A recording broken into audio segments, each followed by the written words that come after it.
go. Hit that like on the way in, please.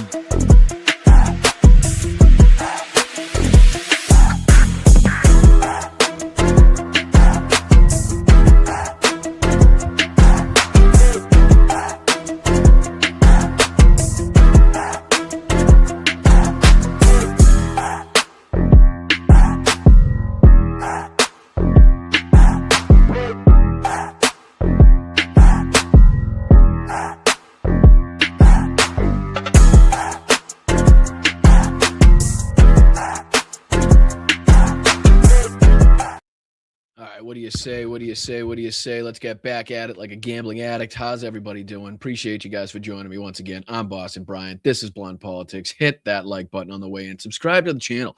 Doesn't hurt. Doesn't cost a dime. It actually helps a lot of people, plus yourself. You could learn something, a lot of good information, learn a lot about politics. Join a good family here that we have at the Blunt Politics community. It's a great time. Doesn't have to cost you a dime. But if you are in the financial position to kind of help out on the show, multiple ways in which you can do that. But first, let's bring in the chat. How's everybody doing? I appreciate you guys. Throw you on the screen. There you are. What's going on, peeps? How's everybody doing? What's up, Dom? What's going on, Dyslexic? How are you? What's up, Tiff, Tanya, Jim, Rocks?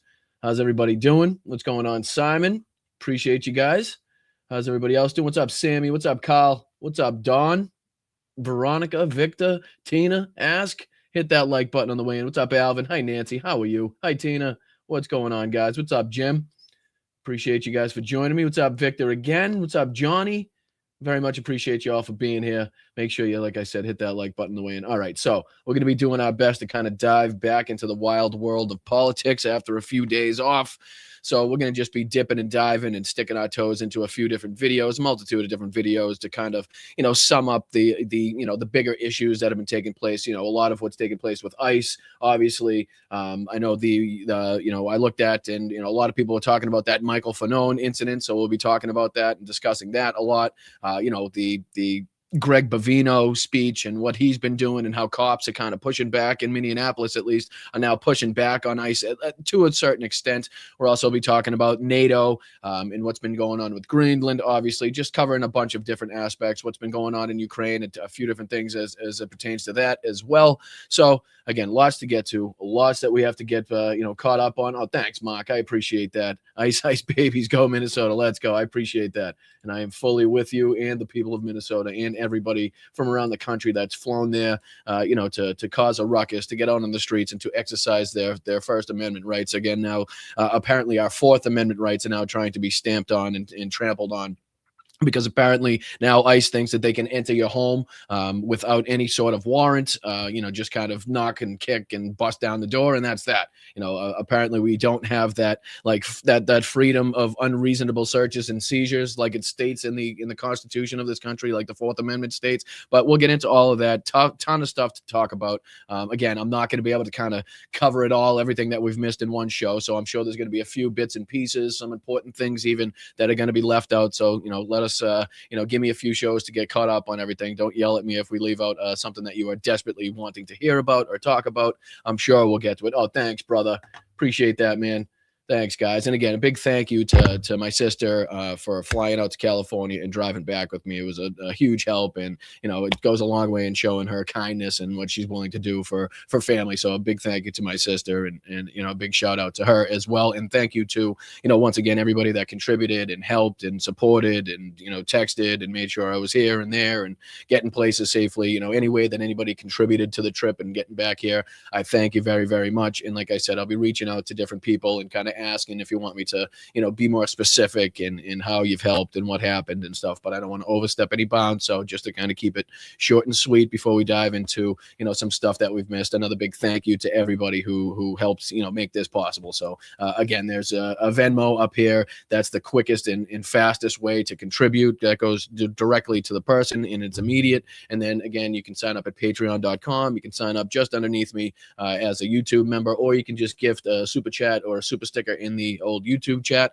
and that goes a long way in helping too. But otherwise, just like, share, subscribe, all the free stuff. Share the show out. We're still on our way to 20,000 subscribers as we get back into the swing of things. So very much appreciate you, Tom. Thank you very much, and I hope everybody is still checking out Tom's site. I know it's in part of my link tree on there, so if anybody's willing to contribute. And again, another thing on top of Tom's great sweatshirt and the contributions that he's making to the people and the children, to be more specific, of the people of Ukraine. We're also, another milestone we've hit. Excuse me, let me throw this on the screen for you guys. Present, share.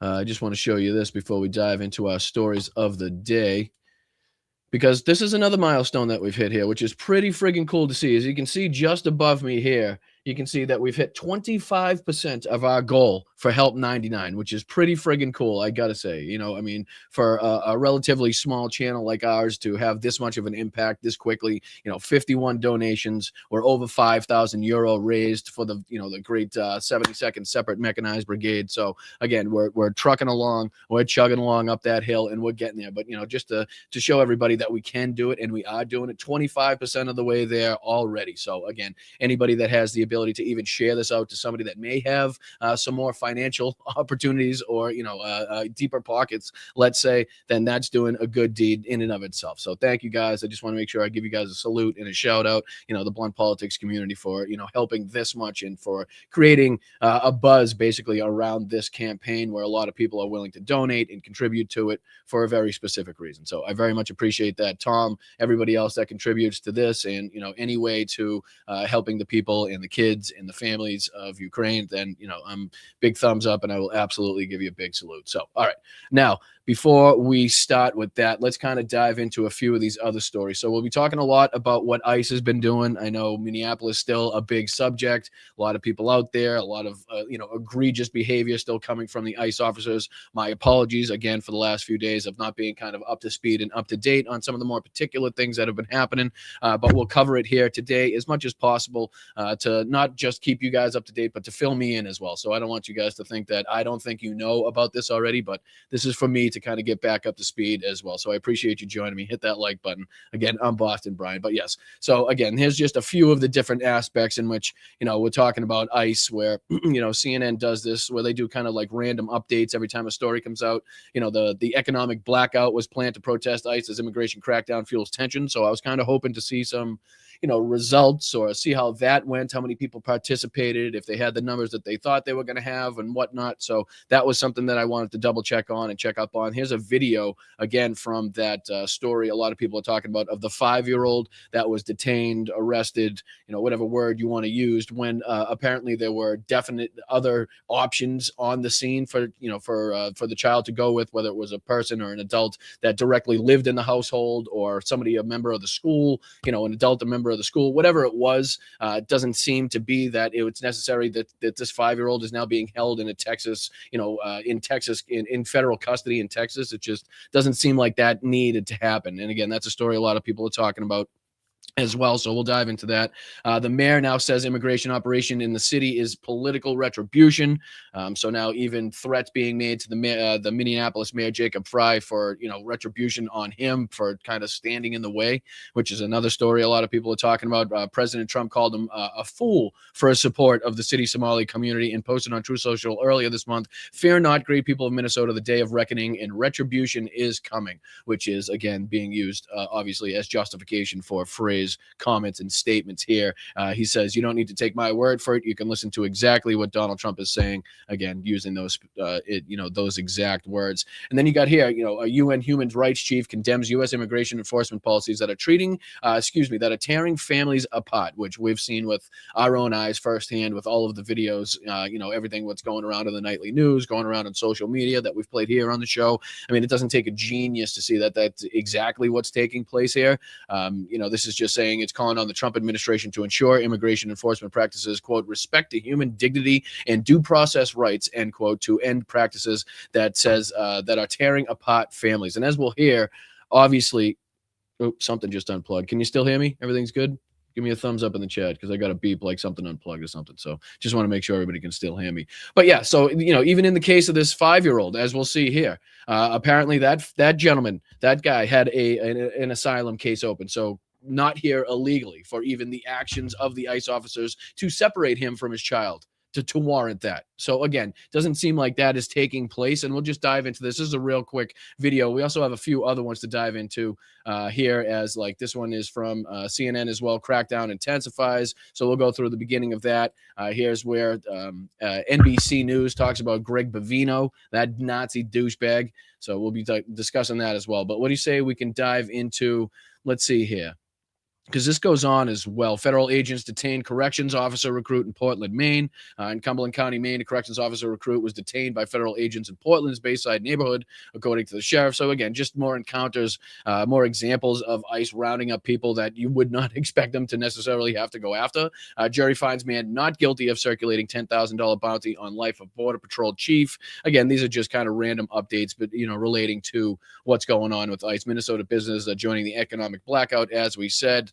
Lawyer, this is another story we'll talk about. Lawyer for the 5-year-old taken by ICE pushes back on Vance's illegal alien comment, right? So J.D. Vance came out and addressed this situation, calling the gentleman an illegal alien. But again, the lawyer for that family coming out and saying that they have an open and active asylum case, which is what you want people to do. When these people say, hey, can you come here the legal way? Sorry, I wasn't showing it on that one. But, when they say here, you can come here the legal way. We want you to do it the legal way. Don't do it illegally. Don't do it. This is what they're talking about. So again, even the people that are here trying to do it legally, having an open asylum, asylum case, going to all the meetings, going to all the court cases, having the necessary lawyers, paying the necessary dues.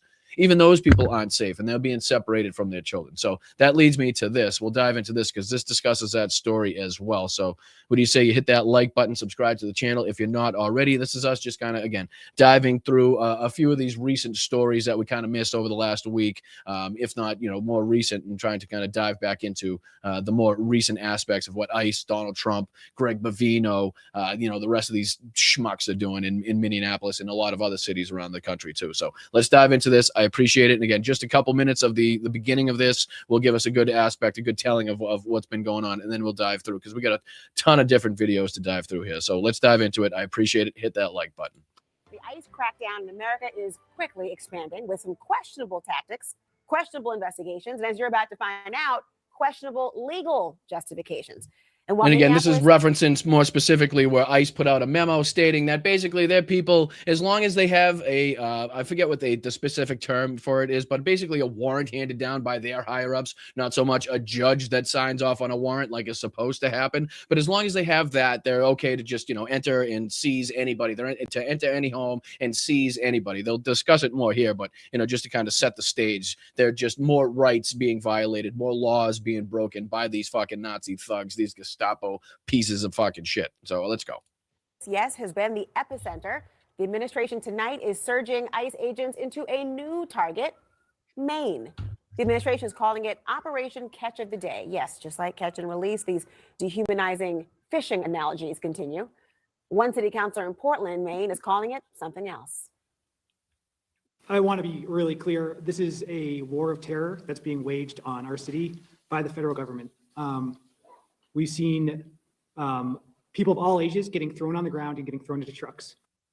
Maine's governor says the federal government is only sowing intimidation and fear. And if that sounds familiar, well, it should, because happening in Minneapolis could be a preview of what happens in Maine. We've already seen the video showing aggressive ICE tactics, and tonight we're learning about a new one. And we showed this. We played this clip on the show here. It actually got a lot of play on Instagram when I put out a clip of that too. A lot of people seem to kind of resonate with that clip of the lady saying that she was just, for a happenstance going to a doctor's appointment. She was, I believe she was disabled at the time as well. ICE officers are using sweeping new power to enter homes without a warrant from a judge.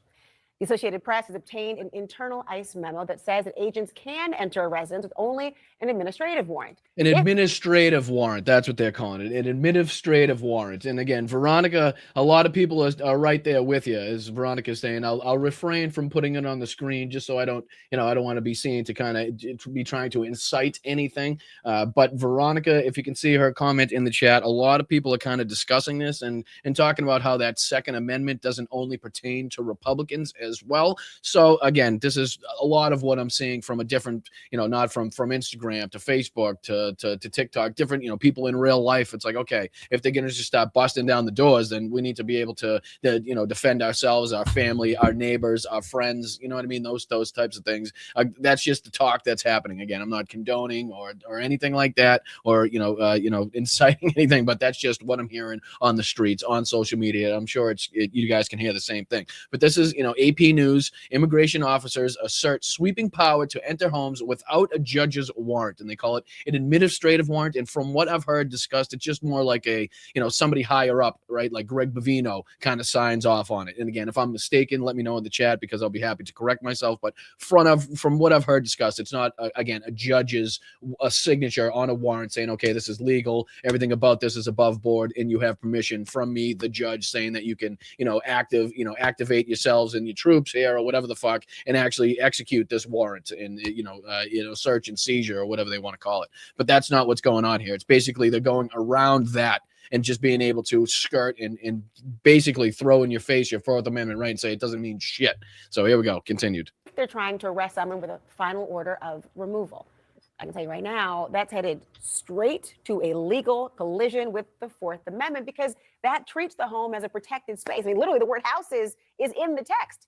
It says the right of the people to be secure in their person's And again, house. we'll stop it here just so everybody's very clear on what it says here. Again, Fourth Amendment to the Constitution of the United States, that country that we live in, the rules and, the thing that kind of what society is based on and the laws of the land that we live by here says the right of the people to be secure in their persons, houses, papers, and effects, against unreasonable searches and seizures shall not be violated, and no warrant shall issue based upon probable cause supported by oath or affirmation, and particularly describing the place to be searched and the persons or things to be seized. Again, Fourth Amendment to the U.S. Constitution. That's this place that we now reside in, right? For the moment, again, until Donald Trump turns it into the fucking Trump of the United States, whatever, I don't know, the United States of Trump, whatever the fuck. It sounds funny, but who's putting it past him at this point? But this is what it says. This is what it states. So again, this is why people are now looking to the Second Amendment and being like, okay, well, this also gives us the ability to do this, motherfuckers. So just saying, okay? Just saying. Just like Tucker Carlson, I'm asking questions. That wasn't a question per se, but you know what I mean. Papers and effects against unreasonable searches and seizures shall not be violated, and no warrant shall issue but upon probable cause supported by oath or affirmation. Now, one of the few exceptions could be hot pursuit. Think textbook, that's a person commits a crime. They're seen running into their house. And again, that's basically the gist of what we have to get through in this clip. But again, just to let you know that they're going even further here, like they're not trying to, pull it back a little bit on how much, the rights that they're taking away and trying to strip from you and how much they're trying to abuse the American protesters that are now in the streets. Like they're trying to go even further. Like they want to take it even further. Like what Constitution, right? Like what Fourth Amendment? Fuck that. What First Amendment? You don't have a First Amendment. You can't go out there and peacefully protest, right? We're just going to shoot you in the face with a pepper ball. That's flashbangs, as we'll see here. Greg Bovino tossing canisters of gas at U.S. citizens, right? I mean, they show it here. Ready? Check this out. We'll put this on the screen. This is the NBC clip talking about Chief Greg Bovino seen throwing gas at protesters in Minneapolis, right? And wait till you see this throw. Boy, does he throw like a bitch. And I'm sorry, that's probably offensive to all female dogs everywhere, because this throw is atrocious. So check this out. New video just in showing Customs and Border Patrol Chief Greg Bovino in a tense confrontation. I'm sorry. What is that? Like literally, he wouldn't have made the cast for A League of Their Own with an arm like that. He's lucky that guy was within, 5 feet, because if he was any further away, he wouldn't have been able to reach him with the friggin' gas. What an absolute sissy that was. Check out this throw one more time. New video just in showing Customs and Border Patrol Chief Greg Bovino in a tense confrontation. Jesus Christ. Just these are the people that are leading the force. Like these are and I'm sorry. And again, we're really accepting here, very accepting. We got a broad tent, a very large tent, as they say here. And we're more than willing and accepting of everybody. But my gaydar is going off big time with Bovino. Okay. I'm not saying it's always on point. I'm not saying it's even relatively, but I'm saying sometimes it's close. Sometimes it's close. Okay, that's all I'm saying. But the gator is really peaking with Bavino. I'm just saying, if you watched any of his press conference, the way his mannerisms and stuff like that, and I understand. Not always a tell, not always a dead giveaway. I understand. Different ways to tell, different people act different ways. But I just, one of those things where I do kind of get in that sense where it's a guy that's really trying to cover up and hide something. And he's trying to, again, make himself seem more masculine when in fact he doesn't really want to be that way. And that is fine. That is totally fine with me. And I'm sure everybody here in the community. Right. We are totally accepting. It's the people that want to oppress those communities and want to restrict the rights of people in those communities that are actively a part of that community, but unwilling to, again, come out and tell people. And again, to each their own, for whatever reason. I'm sure it's a lot of people are in that position, but it's, again, not the people that are out there, again, putting their boots on the necks of the American citizen. You see how that kind of differs in that aspect there. So again, maybe we'll see a clip or two of it, but you tell me what you think. But I'm just getting that Grinder page. Like, there's a Grinder profile out there of Greg Bavino somewhere in some like really tight leather Nazi outfits, right? Maybe he's got a mask on, so you can't tell it's him. But I'm just throwing it out there. I'm just throwing it out there. That's all. Confrontation in Minneapolis, unleashing gas on protesters. Maggie Vespa and her team are there at the scene. Maggie, or were earlier, I have the video. Talk to us about what's going on.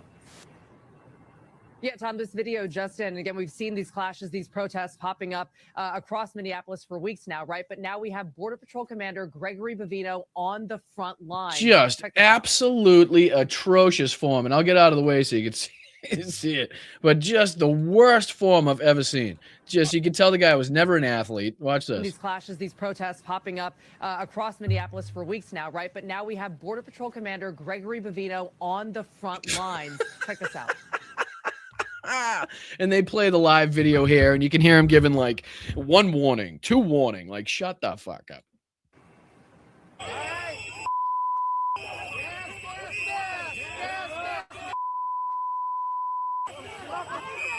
Like, literally nails the part. And again, I'm not saying it's like he's hurting, but again, the sight of a federal agent, right, throwing a gas canister at a U.S. citizen that is out there, again, protesting their actions is something that is going to go down, and I'm sure is going to be brought up again and again and again, just for the optics of it.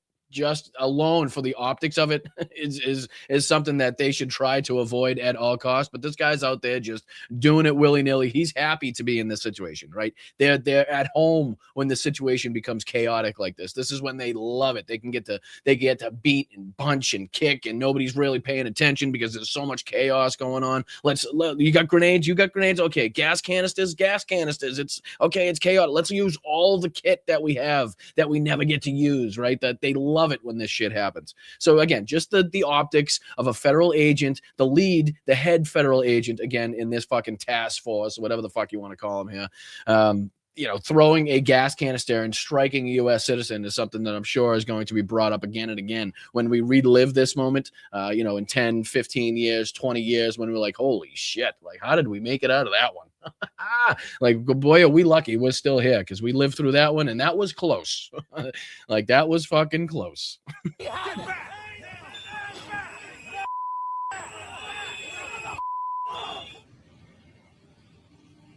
Yeah, so there he is, front and center. And again, that's the commander of Border And let me see. Border I'm Patrol not sure if agents they here. show any of his press conference. Let me see if they show any of his press conference, and I'll show you guys, because I want you guys to kind of give me your thoughts and opinions. Let me see if I can pull this up real quick, because I know I checked out like a quick clip of his little press conference that he's been having lately. Let me pull it up in the old history box. Give me a sec. Which one was it? Was it yeah, here it is. Oh, yeah, we're also going to be taking a look at the majority report, making fun of Donald Trump's mental decline, which is always fun. But let me see if I can pull this. Let me know what you let me know what you guys think here. Let me know if you guys are getting the same kind of radar. Let me put this on the screen. Here we go. And then I'll just scroll to a point where he comes on. Here he is. Let me know what you guys think here. I'll just play a couple seconds. So we can do this much better for the citizens of Minneapolis. And what this revolves around. I'm sorry. Do I have to play anymore? I don't know. I think that was enough. I think I hit the nail on the head with the 3 seconds that I needed to play in order to prove my point. But just in case we missed it, just in case you missed it, I'm just trying to figure it out. And again, we're very accepting, just to make it very clear. This is no, as Hal would say, we're not yucking anybody's yums. Okay, yeah. To disparage and occlude this Title VIII law enforcement mission. So we can do this much better for the citizens of Minneapolis. And what this. Yes, you can. You sure can, Greg. You sure can. Can't you? Oh, good timing. Good timing, Judy. How are you? Good. Thank you for the sparkles. I appreciate you guys. Come in, hit that like button. Good to see you. We're just trying to, and again, if Hal didn't have all these great songs copyrighted through his channel, it'd be fantastic, because that the gay song that he's got, I think, would be very apt in this moment, because we're just trying to discuss whether or not, or how much Greg Bavino is trying to cover up for the fact that he's a member of the LGBTQIA community and is just not willing to tell anybody. And again, for the sparklers that are just joining us, here's just a quick clip of one of Bavino's more recent press conferences, and just let me know if you guys get the same kind of hints that I'm getting. I'll just say, okay, we just went by it, but just one more time for the newbies and everybody that's coming in, make sure you hit that like button, subscribe to the channel. We're on our way to 20K. But listen up, just let me know if you think Greg is maybe covering up for something. Folks that want to disparage and occlude this Title VIII law enforcement mission. So we can do this much better for the citizens of Minneapolis. And what this revolves around is. You know what I mean? I'm just saying. Big tent here, big family. We give big hugs to anybody. Short, tall, color doesn't matter. Fucking choice of sex doesn't matter. Race, religion doesn't matter. We're all good here. We like it. As long as you're respectful and kind to other people, we're respectful and kind to you, and that's how we're gonna keep going. But Greg, I'm just getting that whole vibe of like I'm desperate to cover up something. I'll let you decide what that something is. But again, I just wanted to make it as clear as I possibly could. But thank you guys. I appreciate you. But yeah, we're just kind of going over a few of the more prominent aspects of some of the things that I missed while I was driving across the country. We're just diving into a few of the ICE stories, the 5-year-old boy that was separated from his father and is being held at the Texas detention center there, and how that wasn't necessarily something that needed to happen because, apparently, and as the story goes from people on the scene, there was somebody from the household, an adult from the household on the scene that was more than happy and willing to take the child. There was also a member of the school. I'm not sure what her position was, but an adult from the school that the child went to that was more than able and willing to take the child. So again, options were there with this child seemingly, again, not knowing the full rules and regulations to what has to be abided by in that situation and what's lawful and what can and can't be done. Right hand up, just being as honest as possible. Doesn't seem like that was the only option. Let's just say, I think we could say that to be as fair as possible. So we're just going to dive into now. Here is where the next video. Here's where ICE and the police and the local police are now starting to go head to head. Right, they're now starting to kind of get combative towards each other. And this is just a quick Kyle video where he's talking about how the police explode on criminal ICE thugs. And again, there's a lot of people talking about this as well. I think there was a breaking points video here. Here's, you can see it on the side right above my head where it says Minnesota cops revolt as ICE harasses officers. Right. So again, they're starting to get sick of how they're being treated by these, what are now we have to call, I guess, reportedly federal forces. You know what I mean? So even the way that they're being treated, how they're being forced to protect these thugs that go out there and abuse and harass and violate American citizens and strip rights of American citizens, like they're not really happy with it. And not a lot of them are speaking up in front of cameras or with microphones. But it seems like something's brewing behind the scenes where a lot of these, local police officers are not going to put up with this for much longer. So again, that's something that we've been talking about. Remember when I was referencing Jacob Fry in his kind of comments where he's like, listen, I want the police force. I want them to go out and make sure that ICE isn't harming the American citizens and make sure that our police force can protect the American citizens. But I'm scared of A, they have more there's more of them, and B, they have bigger guns, which again showed me a blatant distrust between local, state, and federal forces. Which is, I mean, I don't know if there's a more accurate depiction of how close we are to, the state and the, and the local agencies against the government, right? I mean, that's pretty close to what that's saying right there. So again, that's just a different aspect of this. And I just want to show just a couple clips of this. We're not going to dive through the whole thing. Obviously, different aspects and how the police are now kind of fighting back against these criminal thugs, or at least showing their displeasure with the task that they've now been tasked with. So let's dive into this. We got a ton of clips to get to. Again, we'll fly through this, and then we got we'll be talking about Michael Fanone and his confrontation here with this asshole. As you can see to my, what is it, my right on this side, as I try to figure out what camera I'm looking at. But yeah, we'll be talking about Michael Fanone. He actually put out a video discussing this moment too. So we'll be diving into that. So, friend of the show, Michael Fanone, and obviously friend of the show, Harry Dunn as well, both involved in this. So something that we're obviously going to dive into, as well as, like I said, the majority report and all of us laughing at Donald Trump's inability to remember anything at Davos. And then we'll be looking at James O'Brien from LBC and what he thinks about what Trump's doing with NATO and Greenland and everything else. So ton of shit to dive into. Don't miss it. Hit that like button, subscribe to the channel. We're going to dive into it here. Here we go with the cops now not really happy with what ICE is doing. And again, I'm sure that's to say the least. So let's dive into it here. So as you all know, ICE is completely and utterly out of control in Minneapolis, in Minnesota. Trump has now resorted to lawfare to go after Jacob Frey, the mayor of Minneapolis, to go after Tim Walz, also to go after Keith Ellison, the attorney general. And understand something, the actual criticism of Tim Walz and Jacob Frey is that they were going too soft on Trump and the feds here, because Jacob Frey was asked directly, will you order the police officers to arrest the ICE agents who are committing crimes? And basically his response was, look, they have bigger guns and they have more people. So I want to, but right hand to the sky. I had not even seen 2 seconds of this. I saw what it referenced and I figured it would be good for us to talk about. And that's the exact situation that I was just talking about. And I'm sure he's probably going to go on to say the same thing. Like if the state and local forces that we have meant to protect us don't trust the federal forces and the government and the forces they've sent to our towns and cities, that says a fucking lot.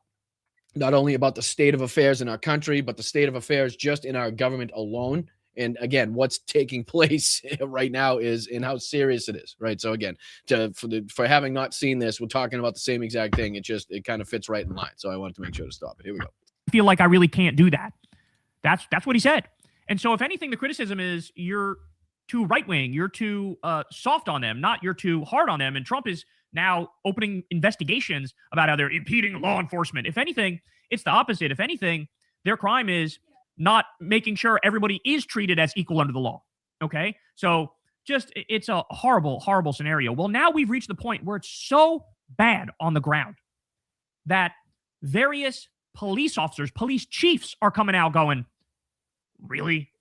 We're going to have to go ahead and fucking wrap this bitch up because you guys are causing way more trouble than you're solving. So let's start with this clip here.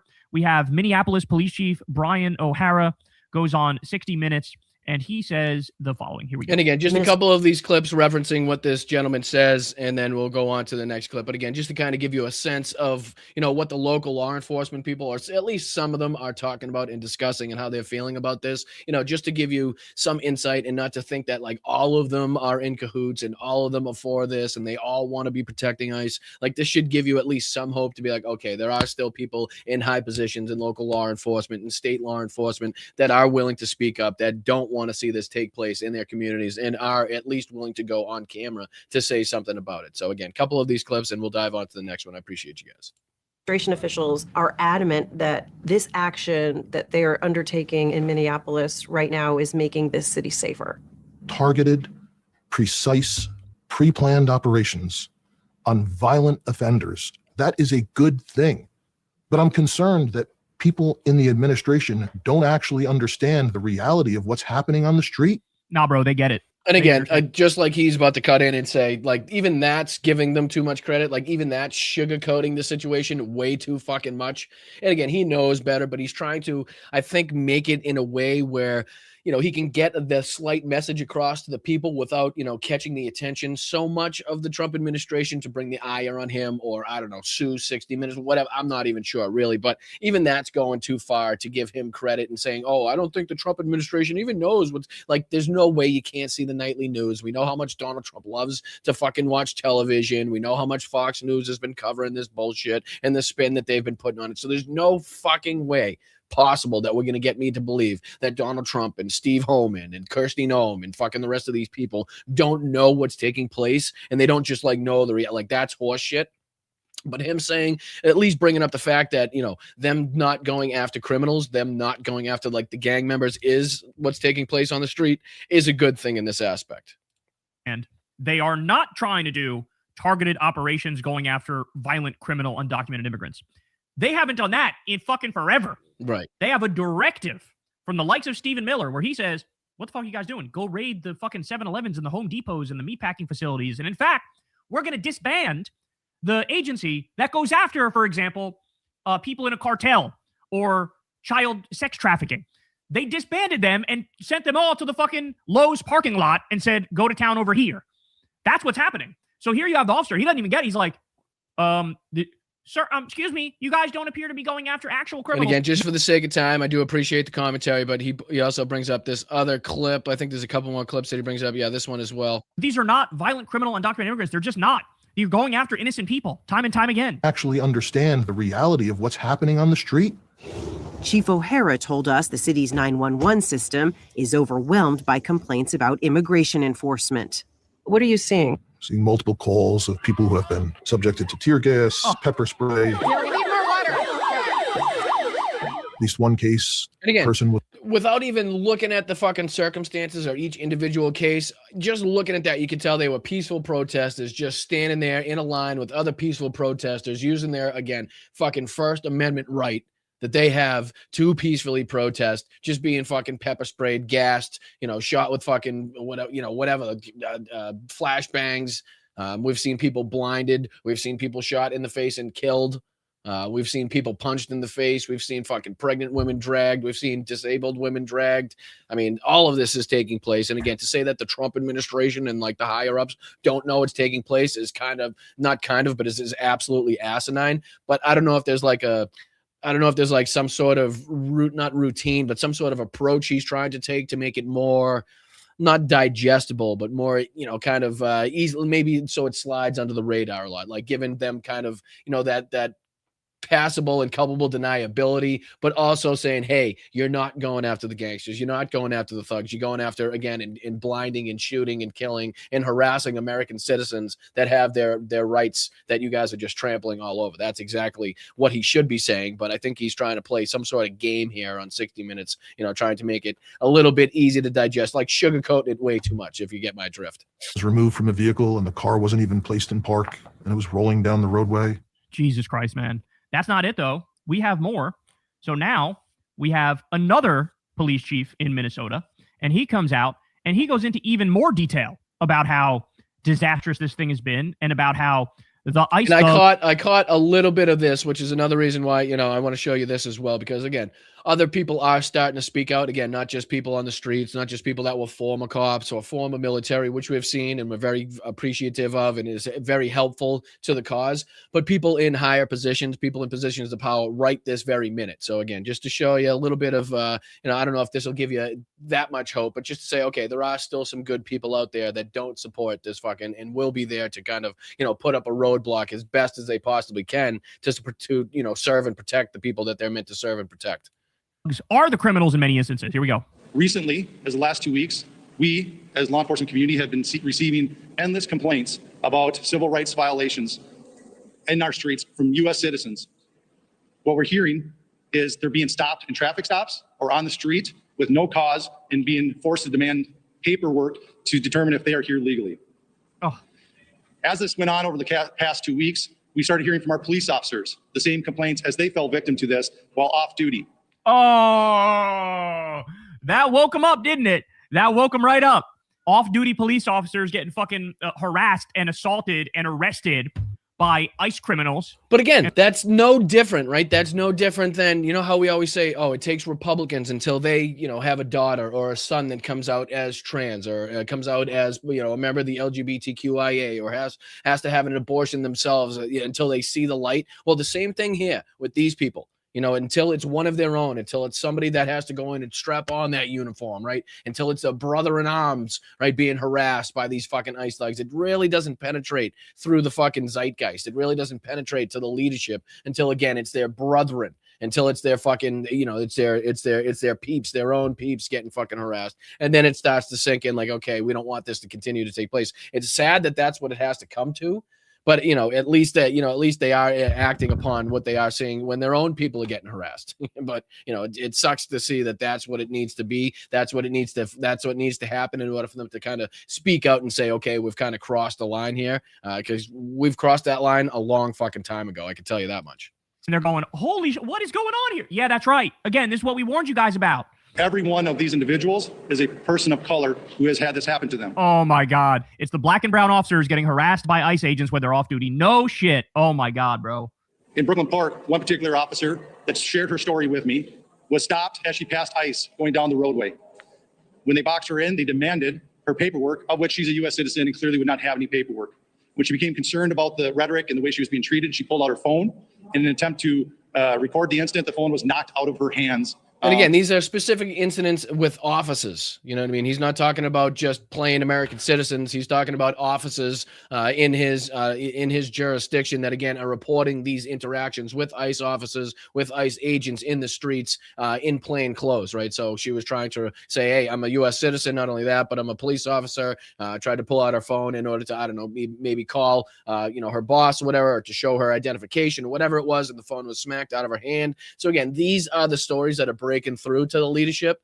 But again, it should have been when it was happening to American citizens right off the jump, right? The moment that they saw these fucking ICE agents overstepping in so many ways the boundaries, and Donald Trump saying, you spit, we hit, and, ordering them to be violent and to scare people and to break laws and to violate this fucking act and that fucking motion and this procedure. I mean, that's the moment they should have been speaking up like this. So again, I'm not giving them all the flowers, but it is good to see that at this moment in time, we do have, for whatever reason, people stepping up in high positions to say, hey, whatever's taking place right now needs to fucking stop. So again, a victory, even as small as this, needs to be celebrated and looked at in a period of time. In this moment in time we're in right now, where victories are so fucking few and far between. Just having people in leadership like this being like, okay, let's fucking at least speak about it so we can get the attention back on where it should be, is a good thing. So again, for the sake of time, there's a few more instances. Let me see if I'll just fly through it, because I think there was this one as well. Yeah, one more, and then we'll jump on. Here we go. No other comments, no other apologies, just got in their vehicles and left. I wish I could tell you that this was an isolated incident. In fact, many of the chiefs standing behind me have similar incidents with their off-duty officers. Oh my God. This isn't just important because it happened to off-duty police officers, but what it did do is we know that our officers know what the Constitution is, they know what right and wrong is, and they know when people are being targeted, and that's what they were. That's the problem, though. It does seem like it's only important because it was happening to off-duty police officers, right? And again, for one aspect, coming out and raising awareness for it is where you get the credit, but the reasons and why you're doing it and how long it took you to do it, that's not where you get credit. That's not where you get flowers. This should have been fucking a long time ago, that all these chiefs behind you and you yourself were standing in front of a camera, in front of a podium with microphones saying, hey, what's happening to the American citizens right now on the streets of my towns and cities needs to fucking stop. And again, the directive from the president of the United States needs to be fucking talked about, because that's who's actually leading this charge with Tom Homan and Stephen Miller and Kristi Noem and the rest of these fucking douchebags, right? But that's not what they did. They waited till now it's a problem in their own community, their little tight-knit community of fucking officers, right? And now they're seeing other people kind of treat them the way that a lot of officers treat American citizens on the street. Let's just be fucking real about it. They don't like it. They ain't fucking having it. So again, takes one of their own, like I said, with Republicans and people in their family having these problems that they rail against, all of a sudden seeing the light and seeing what an absolute fucking issue it is and how they've been wrong this whole time and the way that they've been acting. So again, for these people speaking out, at least it's good that they have that in them. But again, fuck them for having it take that long. He actually goes into, I just saw Greg Bovino here. Let me see if he dives into a couple clips here real quick. Yes. I don't think the argument from a lot of people, I think it'd be hard pressed to find anyone who doesn't want criminals who are alleged to do these things out of these communities. I mean, no one wants that. I think where a lot of criticism comes in is within the tactics that you see ICE and others engaging in, that it's ordinary citizens who are not sex offenders or rapists getting swept up in. Which, by the way, there was this video that went viral of this ICE thug driving his pickup, and he says to protesters, he's like, we're trying to get a child sex offender. This is who you're protecting. And that video went viral on the right, where all of them look at that and they're like, see, the protesters are fucking stupid and they're pro-criminal, and how dare they? They're getting in the way of a legitimate law enforcement operation. Meanwhile, every single liberal and every single lefty in the country thought the exact same fucking thing when this guy said that. Go arrest the president, motherfucker. Go arrest the president, the guy who's protecting the Epstein class, the guy who's protecting the billionaire pedophile cabal, the guy who, there's evidence of him being a pedophile. Okay? Don't give me this shit. Oh, you guys are, I can't believe you're protecting these people. The fucking executive branch of the government, the entire thing is protecting the worst pedophiles and giving them total immunity. Oh my God, bro. Where you're talking about these. And it's crazy that at this point, like, we're still kind of surprised, not only surprised, but like flustered at the hypocrisy of these people. Like, just it's something that we know exists. It's something that we know they flourish on and like feed off of, but it just doesn't really filter into our side because we kind of do live in reality, right? We do kind of see things as we hear them, and the way that we kind of the way they look in front of our face. We can't be kind of swayed from that so easily, like the right and like conservatives and MAGA, but more in particular, can be swayed from their beliefs. But it's just like, what are you talking about in this situation where you honestly think that we're going to believe what you're still going after the worst of the worst when the overwhelming number of people sent to see caught had no criminal record, the overwhelming number of people that we've seen kind of rounded up on the streets and shot at, no criminal record, not even a fucking not even an undocumented person. They're actually American citizens. So to all this fucking like it's just crazy that we're still shocked at the hypocrisy of these people and being like, okay, we're going to say that the left is protecting pedophiles, but at the same time, we're still fully behind Donald Trump and everybody else associated with Jeffrey Epstein, right? It's just like, that just somehow still doesn't make sense to us at this point, like 10, 11, almost 11 years on from this. And it's another thing that I always say, it's going to have to be studied by, psychiatrists and psychologists for a long time to come, and like the mental aspects and how one side was thinking. And it's a lot, but I think you know what I'm getting at. Citizens, mom and pa America, that gets swept up in what I see. I'm out on the streets just as Marcus Charles here is. We're on the streets with our troops almost every day. And what we see when folks get swept up, as you say, oftentimes it's those agitators, those rioters, and now I call them anarchists, that actually cause mom and pa America to sometimes be near, at, or involved in a very tense situation when they shouldn't even be. There's no need for that violence that we see against law enforcement. Violence against law. I was going to say, so now what he's doing is he's blaming the protesters, the people that are out there showing their disgust, their grievances against what the government wants to see happen and what these ICE thugs are actually making happen on the streets of the United States right now. And again, he doesn't like that so much. So what he's going to do, he's going to try to blame people and shame people to not go out there and protest and saying, hey, guess what? American citizens are being harmed and these communities are only unsafe because you're out there using your First Amendment to go out there and peacefully protest. That's what he's trying to do. He's trying to turn it around and flip it around so that you guys are at fault. You guys are guilty. Everybody out there with a bullhorn, everybody out there with a sign, everybody out there, shouting against the fucking fascism, authoritarianism, the rounding up American citizens, again, the deportation of people that have asylum claims that are going through the process legally, right? All of that, that's you guys are to blame. All of us, the resistance, basically, the people that are against what the government is doing, you guys are to blame for the instability in the communities and for the chaos, not the officers, not the agents. That's what he's trying to get through here. So just more horse shit from this asshole. And again, the more he stands on the screen, the more I want to punch the screen. So for not having to buy myself a new computer, I'm going to take him off the screen, and we're going to dive into this. And that's in this next. I promise I can talk. Obviously, at some point I'll be able to speak. These lips will work. We're going to dive into the next story that I wanted to talk about, which was this Michael Fanone interaction at the Capitol, which a lot of people are discussing. He put out a video kind of talking about it, and I definitely wanted to dive into it and show, Michael Fanone some respect and show him some, show some appreciation for him stepping up, the things that he said, not backing down, not showing any fucking mercy to this son of a bitch who, again, apparently had some Jesus Christ.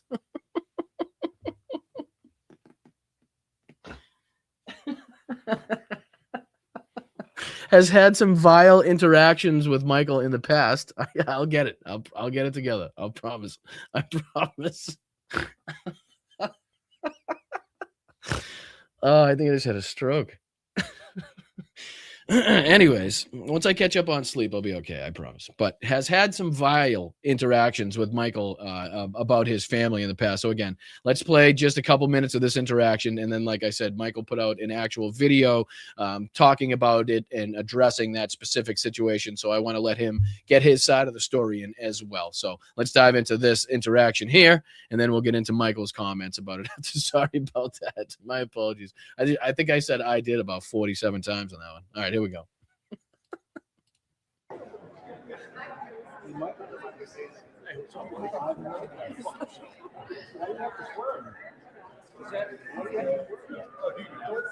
So again, in case you're not familiar with the situation, I'll hop out of the way, but this bald douchebag right here is trying to instigate and incite a kind of an interaction or a reaction from Michael Fanone. And again, apparently, like I said, as you'll hear from Michael's side of the story and from what you can hear him say in this kind of interaction, he's threatened his family, he's threatened his kids. They've had back and forth before. This is nobody new. This isn't somebody that you just kind of rolled up on. And apparently, as you'll see from Michael's video as well, this asshole has his cell phone going on in his left hand, trying to, again, record some sort of reaction, record some sort of fucking, I don't know, the situation he got, basically. So again, we'll play this. As you can hear, the gentleman goes up, or this asshole, I shouldn't even give him the honor and the respect of calling him a gentleman. This asshole goes up to Mike and says hello, and again, tries to incite a reaction from him. So just to kind of set the scene in case you're unfamiliar with what we're talking about here. This bald bastard here in front of you. I've been always professional. I'm not losing my every single time I communicate with you. I am always. And you can hear Michael Fanone in the background continuously saying, "Go fuck yourself, you traitor. Go fuck yourself, you traitor." Well, I'm not required other people to contain their Tourette's syndrome. Okay. So I know it's hard for you to hear him in that instance, but he says, Michael comes up and he said, "You've threatened me, you've threatened my family, you've threatened my life." And he goes on to talk about it, and he says, "You're a traitor to your country. Go fuck yourself." Why are you so spasmodic? I mean, the situation is made at least, I'd say 10, maybe 20, maybe 30 times better by the fact that he's got a fucking Dropkick Murphys t-shirt on. Like, again, that just makes it chef's kiss in this instance. But again, that's not the moral of the story, but I'll let it play. Here we go. Why should I? I'm communicating. Right? And now you can see Harry Dunn kind of, being the good person that he is, being the good officer, kind of recognized that this situation was very close to kind of getting out of hand, especially for being inside the House Judiciary Committee here. But nonetheless, he gets up and he tries to pull Michael Fanone away to try to stop this interaction. And again, being, being the alpha that Republicans want themselves to be, that Michael Fanone wasn't having it, right? And I can kind of relate to the situation where, you're kind of in that space, you're kind of so fucking heated, you almost black out in that instance, and regardless of who's trying to pull you away, even if it's your buddy, even if it's somebody on your side, and they're, somebody's grabbing you and touching you, you get that like, all right, get your fucking hands off me, don't fucking touch me. Like in that moment, I'm sure a lot of people can relate to that, where it's like, okay, I don't care who you are, just don't even fucking touch me. You know what I mean? I don't care if you're the Pope himself. Like, get the fuck away from me. You're gonna get a backhand, right? So everybody can relate. So that's kind of the situation that we see here. Harry is very persistent, does a good job here at making sure this doesn't escalate any further. So props to Harry. Big respect to Harry for him. Officer Kenya too, and is pretty. Above me here, as you can see, he was pretty instrumental as well. And when you can see the police officer, the security officer actually come in, he was actually instrumental in pointing him towards this bald douchebag instead of Michael Fanone. So watch when that happens. You can actually see the officer here from January 6th point the officer in the direction of the MAGA trying to stir shit up, as opposed to going after and talking to Michael Fanone. So check this out. I'll let it play, and then again, we'll check out Michael's video. Trust me, I'm using a lot of many people are constrained. Look at me. Total control over my mind, body. Hey, the committee will be in order. Mr. Chairman. Right here. You can just see it there. The officer originally goes up to Michael Fanone to be like, okay, what's going on here, or to stop it happening. You can see that you can see that Officer Aquino, I'm sorry, I always mispronounce his name, but I mean no disrespect, but you can see that he immediately takes the officer and points him to the bald bastard's direction. Like, watch this. I'll play it one more time. Watch the officer come in. Hey, the committee will be in order. Mr. Chairman, will you? So you see him grab him by the shoulders and be like, no, you're talking to the wrong guy. This guy's inciting it right there. And the officer listens. He actually immediately turns. No shame. Sir. No shame. Treating these people that way. This guy is threatening my family. Members of the audience. My children. Members of the audience will please sit down or remove themselves from the committee room. Rape my children, you sick bastard. Rape my children. And again, you can't really make it out, but this guy in his left hand, as we'll see in Michael's video, is clearly got his cell phone out or some apparent recording device and was recording the interaction from start to finish before he even mentioned anything to Michael Fanone. Already had the camera running. So this is exactly what he was hoping for. That's exactly what he went there for, to stir it up, just like these assholes do, because they have nothing better to do, nothing to add to society. It's just this bullshit that they have right here. So again, I'll let it play, but let's check out Michael's video here because he has a response video that he put out, and I want to give him his opportunity to kind of give his side of the story here and to further explain things because I think a lot of people are missing the forest through the trees here and kind of jumping on him, at least the news agencies that I've seen kind of jumping on him before they know the whole story and can kind of relate to his situation. So I'm going to give him the opportunity he deserves. Here we go. Here's Michael Fanone talking about that same situation we just watched. I want to be very clear about what happened today. And this didn't happen online. This wasn't social media drama. This happened inside the United States Capitol during a House Judiciary Committee hearing where Jack Smith was testifying about his criminal investigation into Donald Trump. I was seated in the hearing room when a man sitting behind me decided to approach me. That man is Ivan Ranklin, a MAGA activist who calls himself Trump's so-called Secretary of Retribution. And he didn't approach me in good faith. He didn't approach me to talk. He approached me because that's what people like him do. They provoke, they record, and they try to bait reactions. And again, before he goes on to play the video, just listen to what he's saying. They go to provoke people. They want reactions. And then listen to that because there's a further video that we'll play later in the show from even one of the right wingers that is prominently featured on our show that we look at to kind of gauge the temperature in the room on the right side. And even he's making fun of the agitators and these losers that are going to Minneapolis and trying to fight and protest on the side of ICE and trying to stir shit up with protesters. Like even now they're being called out as fucking, unpatriotic, as being sissies and wussies because they're being run out of town, crying and bleeding. Just saying. But this is the cell phone camera from that bald loser that tried to incite this. So you can already tell that he's in this to try to stir something up. So just to play it again, this is cell phone footage from that bald guy from that same interaction. Try to bait reactions.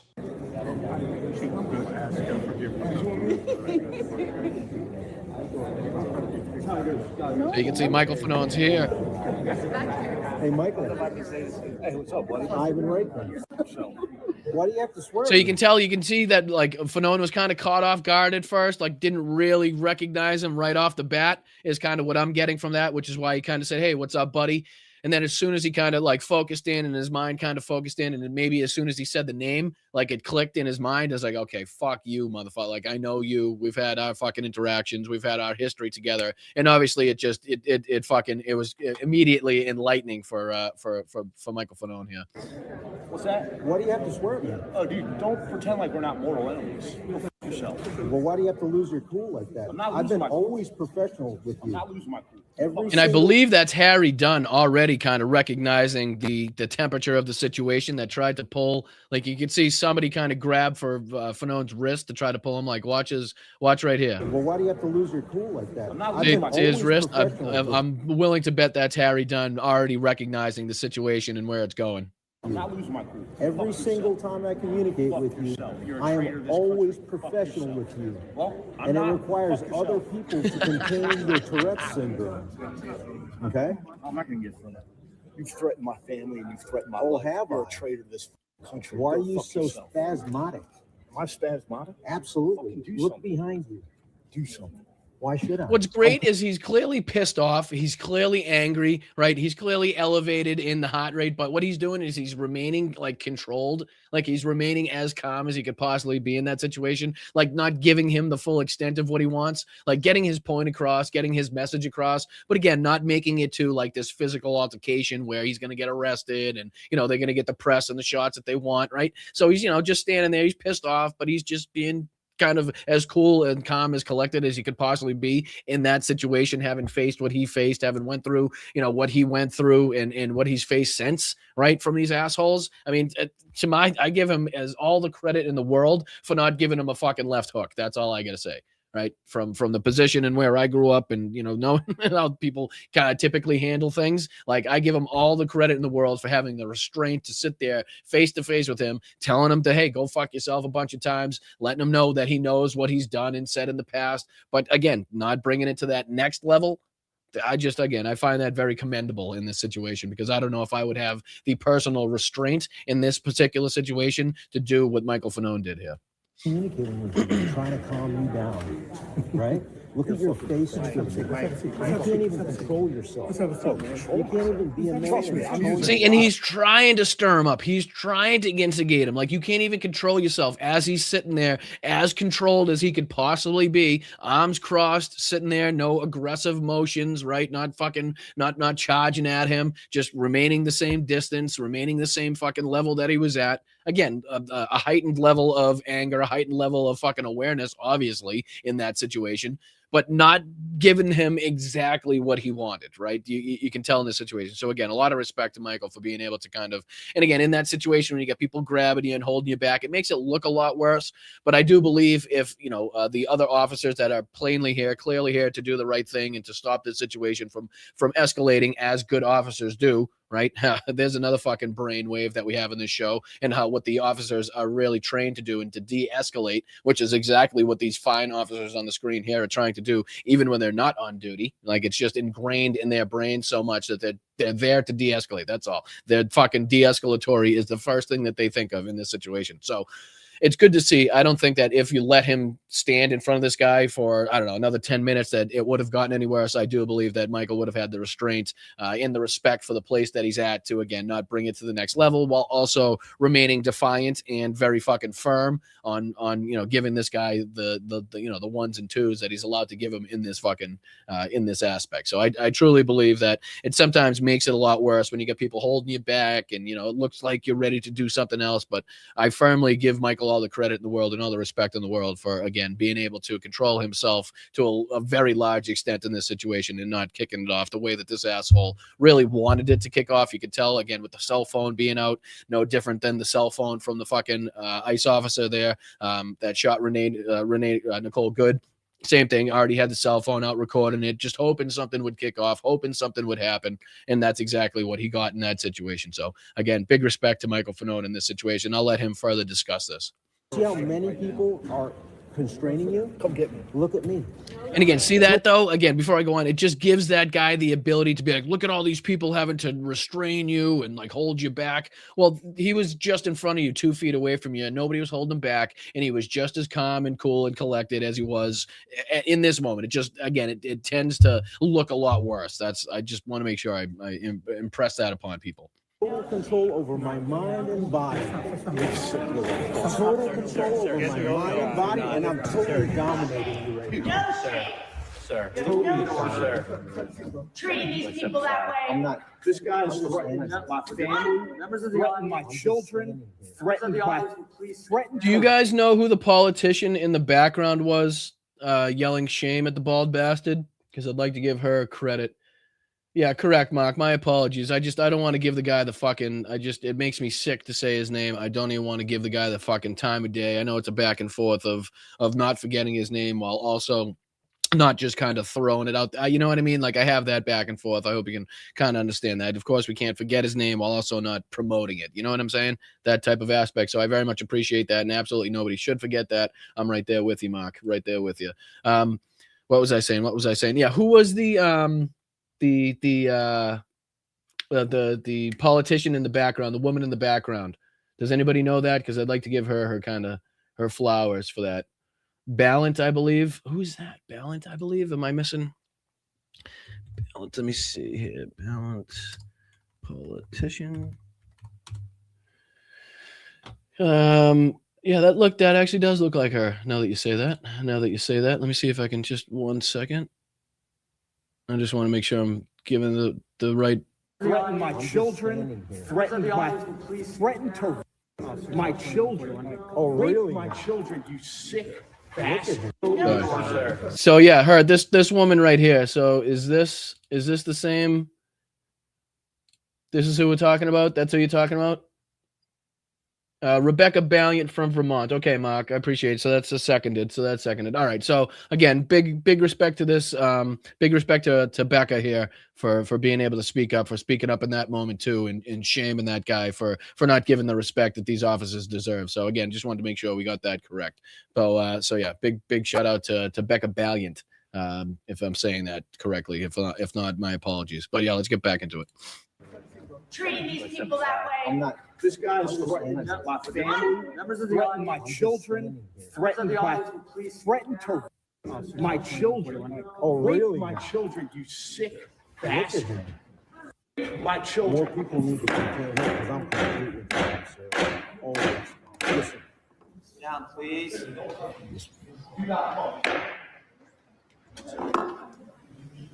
And again, you can see the emotion and how heated he is. Like he doesn't know, but just don't touch. Like I can relate to that situation so fucking plain and clearly. Like it just I don't care who you are. If you're trying to help me, if you're on my side, if you're not on my side, just don't fucking touch me. Keep your hands off me. I will follow your directions. Tell me where you want me to go. Just don't fucking force it. Don't guide me. Don't touch me. Don't hold me. Nothing. I don't care if you're a cop. I don't care if you're a Capitol Police. I don't care who the fuck you are right now. Just don't touch me. I'm not gonna do anything. Believe me, tell me where to go. You know what I mean? Like I can so fucking relate to that because you can see in that last moment, right? Like in that, even the police officer here, and God love her for doing her job in this situation. She kind of gets a little bit of it here where it's like, just, you don't have to put your hands on me. Just tell me what you want me to do and fucking point the direction. Don't touch me though. Listen. Sit down, please. Right? Like you can hear him be like, just don't touch me. Just, all right, just don't touch me. Tell me where to go if you want. Just don't touch me.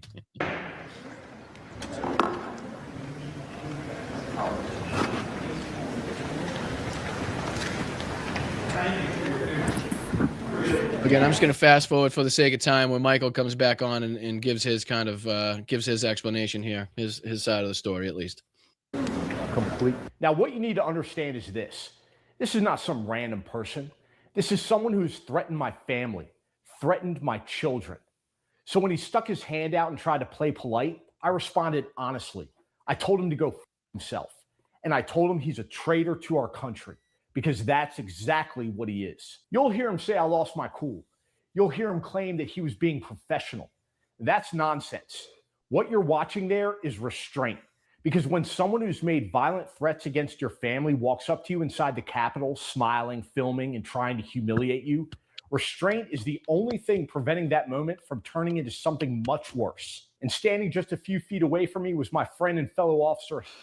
And he's 1,000% right. 1,000% right. And some people may not understand that. It may not kind of like sit well with you with the way you've been brought up or the way you fucking acted as a child or your friend group or whatever the fuck. But as somebody that can very much relate to, hey, you come after my family, and I see you, it's going to be fucking trouble, regardless of what extent it is. It's like I can just relate to what he's saying here as far as being restrained, right? The same thing I was just explaining. The fact that he was able to sit there within a few feet of this guy, he's even as angry as he was, showing the emotion that he was, whatever the fuck you want to say about that situation, the restraint that he was able to show in that moment, again, and you have to put yourself in his shoes and what he went through on January 6th, the threats to his family, the stuff that he's saying, obviously, that he's been through, and then put yourself just for a split second in somebody in those shoes, and then seeing that guy's face, regardless of where you are and what your reaction would be, that would kind of give you at least you know, we don't pretend in any way to be able to put ourselves in his shoes or put ourselves in any way with what he went through. But just for that instance, right? Just if you want to be able to try, you can just think about the things that he's saying and think about if that happened to you and your family, your wife, your children. You know, you've had to move, you've been fucking threatened, you've lost your job, you've had these, you know, these physical and mental issues been put upon you because of these fucking actions. You can tell that in this situation, you'd probably have trouble restraining yourselves to the point that he did. So again, lots of respect for him having that restraint in that situation. Harry Dunn, someone who understands exactly how these provocations work and who stepped in before things escalated further. As Capitol Police intervened, Ranklin did what these people always do. He smirked, he postured, he pretended he was dominating the situation. And guess what? Without even having seen this video, I will almost guarantee that he goes on to apologize to some extent to that woman officer that we saw, or anybody else that was, you know, affected by that situation. Again, haven't seen this, and we may not get to see the full extent or the whole thing, but I would almost guarantee that, you know, just knowing him from the, you know, the short opportunity that I've had to interact and get to meet him and stuff, I guarantee he's seen what happened and he's kind of calmed down, and he would be the type of person to be, okay, I apologize for, you know, reacting that way to you guys. I know you're just doing your job. And again, I'm just speculating, but, you know, I would almost guarantee he does. That's not dominance. That's cowardice. Because real strength doesn't come from threatening families, filming confrontations, and then crying victim when someone stands up to you. And yes, Jim Jordan banged his gavel and called for order. But let's be honest about what was actually out of order. It wasn't my response. It was the fact that someone who has openly threatened violence against my family was allowed to sit behind me in a congressional hearing in the first place. As I walked out, Jamie Raskin thanked me because everyone in that room understood exactly what just happened. And now, after all of this, Ranklin is threatening to sue me. And that tells you everything you need to know. These people want intimidation without consequences. They want to provoke without being confronted. They want to threaten families, but hide behind lawsuits when someone pushes back. Well, I'm not intimidated. I didn't go looking for a confrontation today, but I will never apologize for defending my family. I will never apologize for calling traitors exactly what they are. And I will not be silenced by people who think the Capitol is just another stage for their extremist cosplay. So just like I said to his face, I'll say it again. Ivan Ranklin, go fuck yourself. More than happy to have him have that opportunity to say it once more in front of a lot more people. So, Michael, just want to say big shout out to you. Much respect for having the restraint. Sorry that you had to go through that, and you absolutely should be treated with much more respect, especially in a building that you fought so heavily to defend. Just saying, you know what I mean? So, again, just wanted to make that a point on the show. Thank you guys so much for joining us. Make sure you hit that like button, subscribe to the channel. Lots more to get into here. We're going to, oh boy, we're going to have some laughing to do here as we'll, we're going to get into a few of the clips and stuff that we've missed from Brainless and Demented Dawn here over the last couple days. So there's a Midas Touch video here about talking about a few instances where Trump had some dumb moments on Air Force One, and then we'll be getting into the the Majority Report here, which I'm kind of excited. I don't know if you guys like the Majority Report as much as I do. Emma and Sam over there are great. I've been watching them for a long time, but this is their video. It's titled "Trump's Mental Decline on Full Display at Davos," and you know they're just kind of they're having fun with it. Let's just put it plainly. So we'll dive into a little bit of that. But here's Ben from Midas Touch talking about how Trump loses it on Air Force One. And again, what the titles, I don't know, but this is just some clips of Donald Trump looking like his brain is leaking out of his ears on Air Force One. I mean, I don't know which way you want to put it, but again, some people have rightly, whatever side of the aisle you fall on, have been kind of, pushing back on a lot of YouTube channels for their titles and clickbaity type of nature. And again, I'm all with you. I'm for you on that one, and I try not to do it myself. So, for the sake of it, we're just going to use some of the compilation here, the clips from Air Force One, because I think it was like a 28-minute exchange. So to save you guys the boredom and having to go through 28 minutes of Donald Trump slurring and stumbling and fucking falling all himself on Air Force One, we'll let these other channels kind of put it together, and we'll just talk about it for a little bit. All right. And so just a couple clips from here, and then we're going to dive on to the majority report, laughing at Donald Trump at Davos, which I'm sure you guys all saw, but I missed while I was driving across the country. So please indulge me. Let me indulge in a couple funny moments of that as well. So let's get into it. I appreciate you guys. Just had a psychotic meltdown on Air Force One late at night as he was heading back to Washington, D.C. from that awful Davos trip where he humiliated himself and the entire country. Donald Trump was asked about his rotting left hand while on Air Force One, the same way he has that rotting right hand.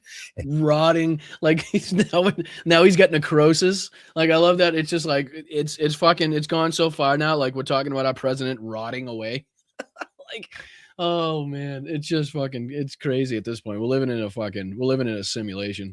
He said, you know what? I just take so much aspirin that when I knock on things, my hand becomes. Yeah, we're not. Somebody said this is a long video. Yeah, we're just gonna. I play the video, the kind of the beginning, just to kind of get everybody up to speed on it, and then I'm just gonna use just a couple of the clips that they have here to kind of show the degradation of Donald Trump's mental state continuing. So again, just for the sake of time, I appreciate it. We'll speed it up here. There's a couple of the moments on Air Force One before we dive into the Davos. So, just by the way, just take a look at how Donald Trump looked. Like he looks so deeply sickly and unwell, and the facial everything about and him. Again, I don't know if he looks any much different than he has for the last, I don't know, fucking year or two of his life. It's been pretty clear to a lot of people that his health is declining pretty rapidly, and that, you know, the age is definitely a factor in this as well. So again, as to how much worse he looks now, I don't know, but it's been pretty apparent to a lot of people. But let's go to the first clip here. I think he's talking about Greenland, if I'm not mistaken. Let's play this clip. There's no way to live. Yeah. Back to Greenland. Can you elaborate more on we're trying to understand what exactly the concept is here. Is the U.S. going to actually take ownership of something? I love it. They're like, we're just trying to understand, like, at all, what the fuck you doing? Like, what are you talking about? What's the plan? Are we trying? Why are we doing this? We're just, at some point, we in the press would like to understand just exactly what the fuck is going on, Mr. President. Like they're trying to reword that specific question in a different way where it doesn't sound bad, but they're all like, what's happening? There's a good spirit to get something done, and we have to have a strong freedom. We have to have the ability to do exactly. We have to have a strong freedom. What we want to do. We have a great military. I built a great military. I did this in my first term, and continuation. Big continuation. You can see Caroline. I don't know. Let me get out of the way. You can just make out Caroline Levitt playing on the cell phone. I don't know. She's probably got some Angry Birds going on here. Yeah, free. Yeah, right. Some freedom. I mean, just who says that? Just those words together have never been said by a fucking intelligent person ever. I think what we did with the defense companies was very important too, because we need things faster. Well, hey, Donald, and again, just for the sake of time, I'll go on. I think there's a couple more dumb moments from this same fucking interaction here. And if not, we'll go on to the Davos thing, because that's fucking funny. This question here, play this clip. President Putin has said that he may use frozen Russian assets to pay for his. Oh yeah, this is where he's questioned specifically about Vladimir Putin's statement about entering the, what's the dumb name they have? Fuck, I always forget it. What's that stupid name they have for the fucking thing? Where Vladimir Putin put out that he wants to pay $1 billion to enter Trump's, what the hell is it called, chat? God damn it. You guys know, you're always smarter than me in the chat anyway. But what's that stupid nickname they give? Come on, hit me with it. Like the peace, the board of, the board of peace. Yeah, that's what it is. Thank you, Dislike. I appreciate it. Yeah, that's what an asinine name. An absolute asinine name. Thank you so much, Chad. I appreciate you guys. But yeah, so Putin put out he wants to pay $1 billion to contribute to Donald Trump, in order to put into this to enter into this fucking board of peace. And this is the most ridiculous thing I've ever seen him fall for. Right? Like, this is just the easiest, most blatant, okay, I'm going to buy my way out of the troubles that I've started with the full-scale invasion of Ukraine. But meanwhile, I'm going to continue that full-scale invasion. Like, this is the most blatant, like, okay, let me buy my way out of this aspect. And Donald Trump falls for it here, as you'll see, because he's clearly asked about this. And he's like, yeah, I like it. If it's Vladimir Putin's money, I'm cool with it. That's good with me. Allow him back in. We're actually going to put the We're going to put the country that started the full-scale invasion, the largest fucking invasion and the largest war in Europe since World War II, into the board of peace because the dictator himself has enough money stashed away, stolen from his own people, to come up with $1 billion. Think about this, what we're talking about. Think about what we're talking about here, people. Think about this. Think about this. Yes, this country that is still actively engaged in a full-scale invasion.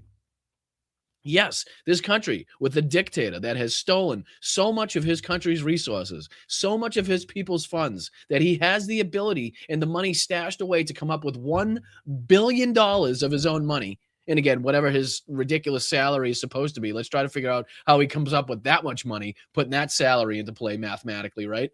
But he's going to come up with $1 billion out of his own pocket, which Donald Trump says, as long as it's his own money, to enter his country, again, the country that is now continuously and still actively engaged in a full-scale invasion, a full-scale war, the biggest war in Europe since World War II, into the board of peace. Like, let all of that sink in. Let that wash over you for a second, right? Just think about that. Just be like, okay, dictator, full-scale invasion, active war still going on, $1 billion that he's going to come up with on his own. Okay, people are starving. They don't have a pot to piss in, quite literally, in most towns and villages in Russia. But yeah, that's cool. Yep, you're good. As long as it's your money, we're cool. Yep. What do you want to call it? The board of peace, board of Putin? Why don't we rename that, since you are clearly the highest bidder? Like, this is just, it's mind-blowingly dumb shit. But listen to his response to the question about Vladimir Putin. Putin has said that he may use frozen Russian assets to pay for his entry to the board of peace. Are you inclined to let him do that? I don't know about that. I mean, I've heard that. Who said that? President Putin. Very interesting. But he said he's going to use... I don't get the way he's playing dumb here, too, because you hear how he's like, well, I didn't hear that. Who said that? But then at the end of this very same exchange, he brings up Vladimir Putin's statement online. So he obviously knew ahead of this what Vladimir Putin had said, because he clearly references it here. So I don't know if he's trying to play dumb, but he says it's okay anyway. Like, nothing this guy does makes sense. So again, why I'm trying to break it down, and fucking, I'll probably just give myself a fucking aneurysm. So I'm going to stop. His money. If he's using his money, I think that's fine. He says if he's using his money, I think that's fine. His $1 billion, the president of the United States is just gonna be, okay, I suspect that the fucking Russian president has an extra $1 billion lying around, and that was definitely stolen. I mean, accrued above board. Like, hello, McFly? Anybody? It just, I don't understand how you could possibly be that fucking naive or stupid or ignorant or selfish or just fucking like monetarily like obsessed. I don't understand. Like, it just doesn't go in here and come out well. Just, I don't know. Yeah. You're talking about where he said this morning. Yeah. See? He's going to join the board of peace, and he's going to make a contribution of $1 billion. He just literally stated the exact fucking post word for word, basically. Like, so he knew about this prior to this question, but somehow still played dumb to begin with, but also said yeah to it at the same time. Also said yes, if it's his money, he's okay with it at the same time. So what's the point of playing dumb? Like, you just said yes to it. What are you talking about? Yeah, by using his money. I mean, if he's using his money, that's great.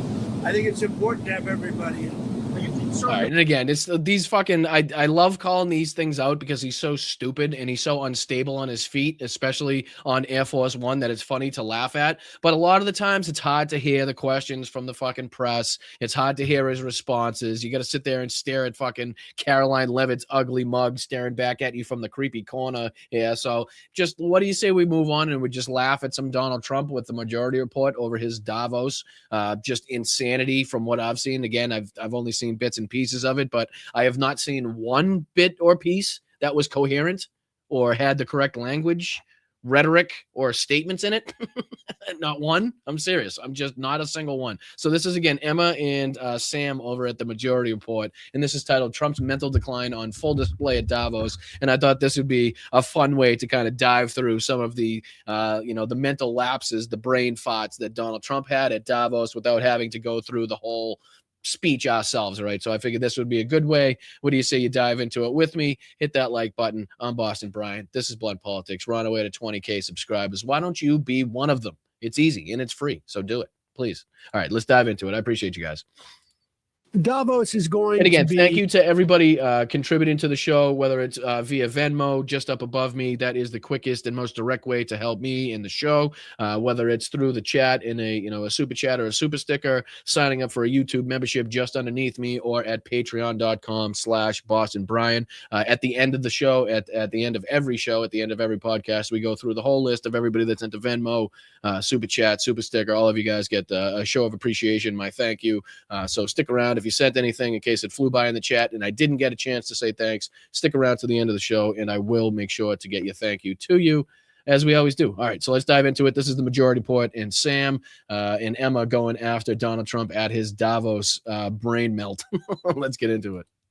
Viewed as, and I don't think it all turned there, but this is the way that history, you need a mile marker. And I think, honestly, in 20 or 30 years, people are going to say, Davos 2026 was the beginning of, or that's the end or the middle of the end of the American hegemony. I don't think he's actually, I don't think he's wrong. Like, I think it's meant to be a little bit hyperbolic in this instance, but I don't think he's far off from what, like, the point that he's trying to make here, which is like, this is a good instance, the president, as he's trying to take over Greenland, calling it Iceland 5 times, like clearly not being on the level, clearly not being on, fucking living in reality enough to even attempt or to undertake an action like this, or to be able to negotiate peace in different areas, or to handle a war. Like, this is just a clear-cut example of somebody that is clearly lost it. We used to say losing it is losing it. Like, he's lost it at this point.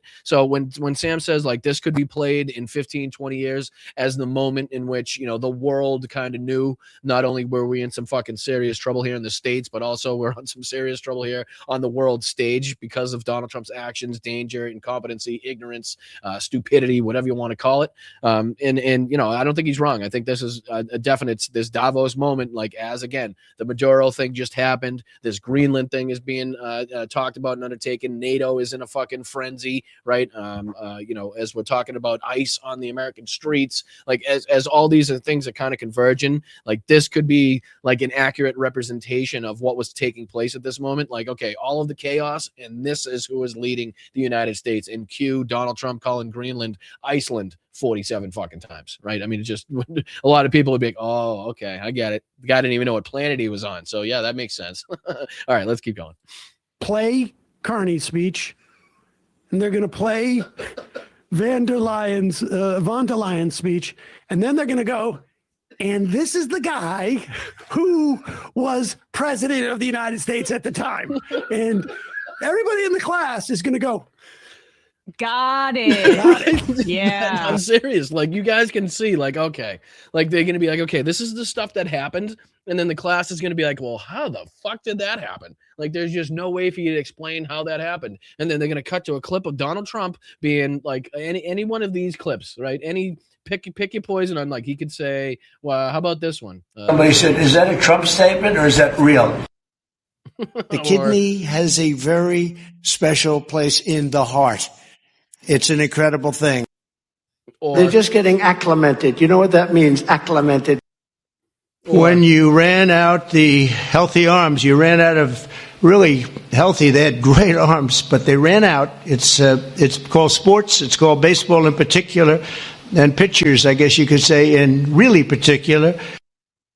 Yep, you could say that. And then again, if you really want to get the class to understand how crazy these times were, you just kind of play this. Like, kids, I understand all those things that we just said. Doesn't make sense, but when the president of the United States, or the guy at least running to be president, says this and still gets elected, then you got an issue. Eating the dogs, the people that came in, they're eating the cats, they're eating the pets of the people that live there. Yeah, that guy got elected. So does that tell you why we're kind of going through some of the shit we're going through? Yeah, okay. Thought it would. Thought it might. But here's a 7. Doing it, I'm helping Europe, I'm helping NATO, and I've until the last few days when I told them about Iceland, they loved me. Like at this point, you would think like the speech writers would have somebody in the crowd, like just ready and prepared, just in case, like just fucking in case he got thrown off by calling it like a block of ice or whatever he was supposed to say that like just triggered his brain, and all of a sudden it was Iceland for the rest of the night. Like just holding up a cue card somewhere, sat in the audience, some random position, just to be like, oh shit, he said Vietnam when he meant China, or he said fucking Greenland or Iceland when he meant Greenland, or he said Germany when he meant France. Like, oh shit. Like, just stand up and be like, no, you idiot. It's Greenland, green. I know it's ice, but we don't, I know, I understand. Even kids get it. It's a mix up. It's weird. But we get it's Greenland. You know what I mean? Fucking idiot. Oh, I love it though. Pause it. Incidentally, just for the people in the future who are watching this, he means Greenland. He doesn't mean Iceland. He's been trying to buy Greenland and he got confused and called it Iceland. Yeah, to quote Shane Gillis, he's falling for Leif Erikson's boy. Doing it, I'm helping Europe. I'm helping NATO, and I've until the last few days when I told them about Iceland, they loved me. They called me daddy, right? The last time, a very smart man said, "He's our daddy. He's running it." I was like running it. I went from running it to being a terrible human being. Doing it, I'm helping. Okay, let's just go roll right into number 5. I mean, it really doesn't matter what the order in which he said any of this stuff. It's literally. You don't want to linger on that for a second? You don't want to linger on his kink about getting called daddy? They called me daddy. Very smart man. Yeah. Called me A man very on the smart throne man. spit on me. Okay, call me daddy. So we want a piece of ice for world protection, What? and they won't give it. We've never asked for. Like, was that anything the else. trigger right there? Like the piece of ice? He was trying to call it a piece of ice, and then from the rest of the night on, it was Iceland. I'm not sure. Like I said, I didn't see the whole thing in order, so I don't know in which point of the speech he said these things, but like, was that the thing that triggered? Like, because 5 times is a lot of times to fucking call it the wrong country. You know what I mean? Like, at some point, you got to be like, okay, just saying the word Iceland doesn't make sense to me right now. Like, why does that not? Okay, because I'm trying to speak about Greenland. Like, maybe that's why. You know, I just at some point you would think, okay, like that sounds off. Why does that sound off? There's got to be a reason. People are looking at me strange. Like nothing. No alarm bells went off. No red flags. Like he thought he was nailing it. And we could have kept that piece of land, and we didn't. So they have a choice. You can say yes, and we will be very appreciative. And again, a lot of this is funny and it's good to laugh at, because otherwise you'd go crazy. We understand the danger. We're not trying to say that none of this is not dangerous and we don't understand the times that we're in, because we do. But again, if you try to dissect this like we used to back in 2016, 17, 18, 19 and do it that way, we'll all just fucking go insane. So otherwise you got to laugh at a few of these moments where, you know, where these moments are presented to you. Just take them, soak it in, laugh. Let it release that fucking tension, release that pressure that you've, you know, rightly feel about the, you know, the anxiety of what's taking place nowadays and how much things are costing and, you know, the struggle that everybody's going through. You know, release some of that tension with the idiocy, with the fucking moronic president that we have. But again, a lot of this was detrimental too. A lot of what he said here was detrimental, as we'll discuss, because he went on to, again, degrade and just kind of shit on a lot of our allies, long-term allies that have given lives, that have given their youngest and finest generations to helping fight alongside the United States in a multitude of different wars and a multitude of different actions and battles. And so to have Donald Trump say that, like, you know, our allies wouldn't have our backs and that, you know, they stayed off the front lines and shit is doing some, I would say, irreparable damage. But I don't think it should be looked at that way, because we got to maintain, and we have a duty as Americans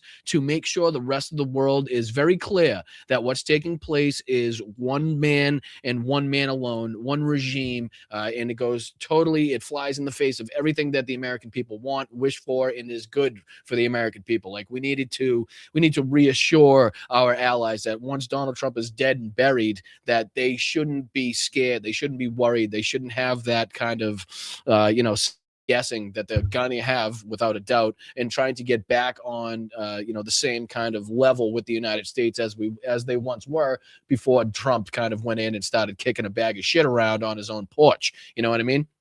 So again, we'll dive into that next, but I just want to again bring up the fact that a lot of this, being funny and good to laugh at, that it was very detrimental, and a lot of people from around the world are looking at this like, holy shit, like this is worse than we thought here. So again, just a couple more clips from this, and we'll dive on to the to that next clip. Or you can say no, and we will remember. A strong and secure America means a strong NATO. And that's one reason why I'm working every day to ensure our military is very powerful. Our borders are very strong. And above all, our economy is strong because national security requires economic security and economic prosperity. And we have the greatest that we've ever had. Yes, we're play number 5. Here we go. But all right, just to give you, we got to take it in totality. okay, I'm sorry. He just sounds like a child. You need to listen to it in the full context. All I wanted was one piece of You're ice. just cherry picking. Here's the cherry mouse. picking what I said. We're gonna graduate. If you don't give it to us, you'll find out what happened. We're gonna be very upset, and I invite you to our birthday. They play one more clip, and then we'll dive on, I think. Yeah, here we go. There are windmills all over Europe. There are windmills all over the place. Don Quixote. And they are losers. One thing I've noticed is that the more windmills are The windmills are losers. Oh, Jesus Christ.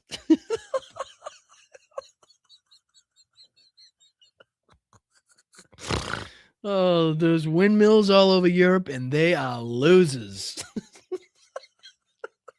Fucking hell. country has, the more money that country loses and the worse that country is doing.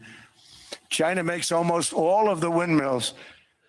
And yet I haven't been able to find any wind farms in China. Did you ever think? Jesus Christ. How long ago was it, ladies and gentlemen? And again, just for the sake of time, we'll do it as quick as I won't be able to do it. But again, I'll have it set up for the next time he does this ridiculous lie. But you guys will remember the last show that we had where he played this lie, or he said this lie, and how quickly we were able to spot and find not only a Chinese wind farm, but the biggest Chinese wind farm in the fucking, I don't know, on the planet. And it's probably not even the biggest. That was the scary thing. It was probably not even the actual biggest, but one of many that they have, and the ridiculous amount of electric power they produce it's so ridiculous for him to even bring this up, especially like it's one thing to do it in the United States, dumb media that they have on the right, to his dumb base who probably wouldn't know any better, but to sit here in Switzerland at the Davos at the World Economic Forum with people that, again, go around China, I'm sure a lot, see these places firsthand, to try to get this bullshit to pass and fly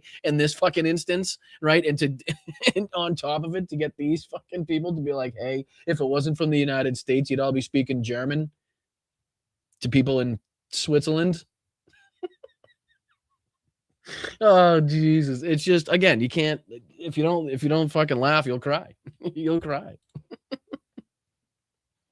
All right, let's again, what time we got? Oh, 3:37. Fuck, we're going too fast. I mean, we're not going fast enough, I said. All right, let's dive into this next one here, because there's a couple good instances here that I wanted to take a look at too, and then we'll dive into a little bit of the NATO aspect, and then we'll get you guys out of here for the day. I really do appreciate you guys. Hopefully everything went well, the sound, the picture and everything. I know we're kind of working on the background. I'm sure the lighting isn't perfect and stuff, but as long as you guys can see and hear me, I'm kind of I'm happy with that, and we can figure out we'll figure out the rest later. All right, let's dive into what was it, James? Yeah, let's do this one.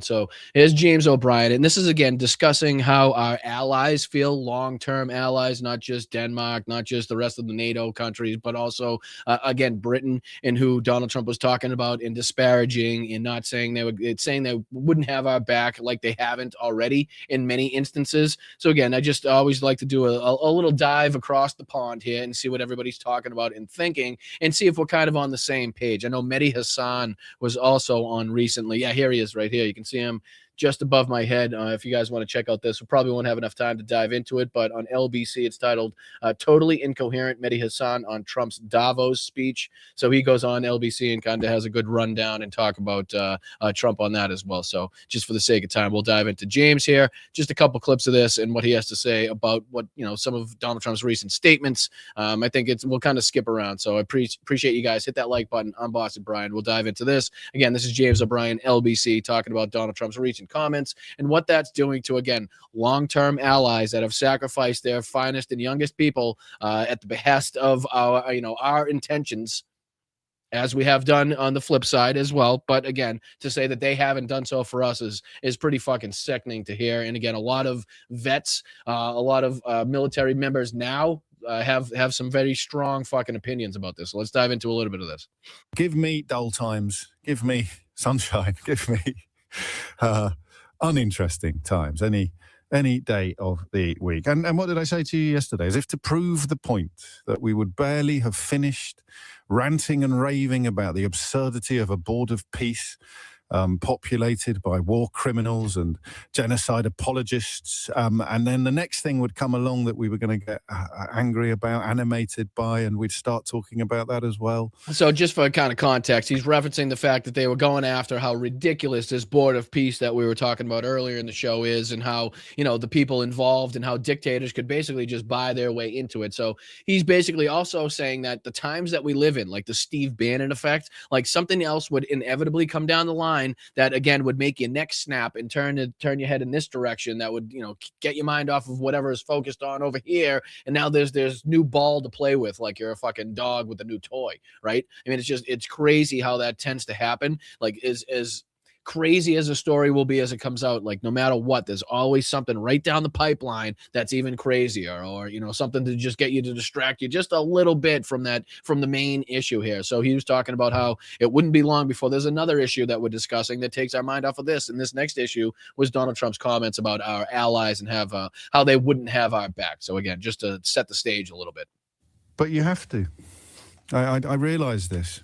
You absolutely have to. You can't stop. I'm going to speed it up just a touch. If you stop, it becomes even more normalized than it is already. In this country now, I've resisted the urge to turn to our favourite unhinged columnist this morning, because I can't wait to see. I thought I'd do it live with you. We'll open up the Daily Mail and see what Dick Littlejohn has to say about Donald Trump essentially dancing on the graves of our war dead.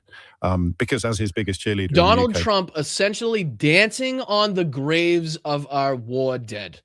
Now, I just want to get that line. I just want to slow it down a little bit. Let's just kind of pause on that right there, because that's how they're taking this, right? That's how people that have served in militaries across NATO, across our allies, across the country, across the world with our allies, and they've sacrificed, whether it be time away from their family, whether it be friends that have been killed, whether it been limbs they've lost themselves, whatever it may be, that they've gone, they've done the time, they've sacrificed for whatever reason because their country asked them to, for a greater cause. You know what I mean? And now they're being, again, the people that they've watched die in sacrifice of democracy all over the world, fighting alongside the United States, and now being just fucking trampled upon by the president in his words of discouragement and fucking degradation towards these people that, again, gave the ultimate sacrifice for something that they weren't even necessarily fighting for. You know what I mean? So again, this is how it's being spoken about. This is how it's being taken by people, by our allies outside of the United States. And he's not alone, because he's talked to, again, involves call-ins, people calling in from around the country in England, and vets calling in, and people that have served and how mad they are about it. So, and he's not just making this up firsthand. This is about experiences and what people on the streets are talking about, and people calling in are saying as well. Media, presumably this is the moment that he acknowledges the gravity of his error, because right-wing columnists like nothing more, and indeed right-wing broadcasters like nothing more than to trumpet their admiration for and support of our military. It is the absolute gospel truth that they bow to nobody in their patriotic fervor for supporting our boys, particularly when there are some immigrants to moan about, and you can pretend that you care about homeless veterans. So and I know that these people are so honest and clear in their commitment. So clearly being facetious and pointing out the hypocrisy like we have here in the United States of people saying that they back the military, or, you know, the hypocrisy of people saying that they care about the kids, or, you know, want to protect child sex trafficking, but also backing Donald Trump, also helping him protect the, you know, the people involved in the Epstein list. While that's going along, like that sort of hypocrisy, the people over there that commend the United States, commend the military and say they're behind the military, also will not speak up against Donald Trump when he says shit like this against the military that they so, you know, supposedly support and are proud of, right? The same way that he degrades the military here, but people that support him that are active duty service members or veterans themselves that support Trump have that same bit of hypocrisy in the way that they support the Republicans and Trump and themselves with the way that they served and the oath that they took. You know, it's the same type of thing. Literally, that I cannot wait to see what they have had to say about what Donald Trump did yesterday. But I should probably apologize first, because you may not know. And if you don't know, I'm sorry. I'm sorry because it's gross. If you lost somebody in Afghanistan particularly, but any really member of the military in your family or a friend, then you will find it even more hideous than the rest of us do. But the reason why I apologize is because we're already breaking our rule. Or are we? I don't know, because you can't not talk about it. But we are part of the problem that we described yesterday. We're moving on to the next thing. Perfectly possible that they will too. This ludicrous board of pitch. You know what he's already done? He's already told Mark Carney, you can't be in it anyway. So Mark Carney, again, I think he goes on to play Trump's statements here, but what you have here is a radio host in England literally having to apologize to people that are so angry and frustrated and outraged about the statements of the president of the United States that he literally feels it necessary to go on the radio and like apologize for it, right? So I think he goes on here to play the statements, if I'm not mistaken, of Trump. And I'll just, like I said, for the sake of time, just kind of fast forward here. Yeah, he plays it right here. Here we go. And this is what Donald Trump had to say yesterday. But the problem with NATO is that we'll be there for them 100%.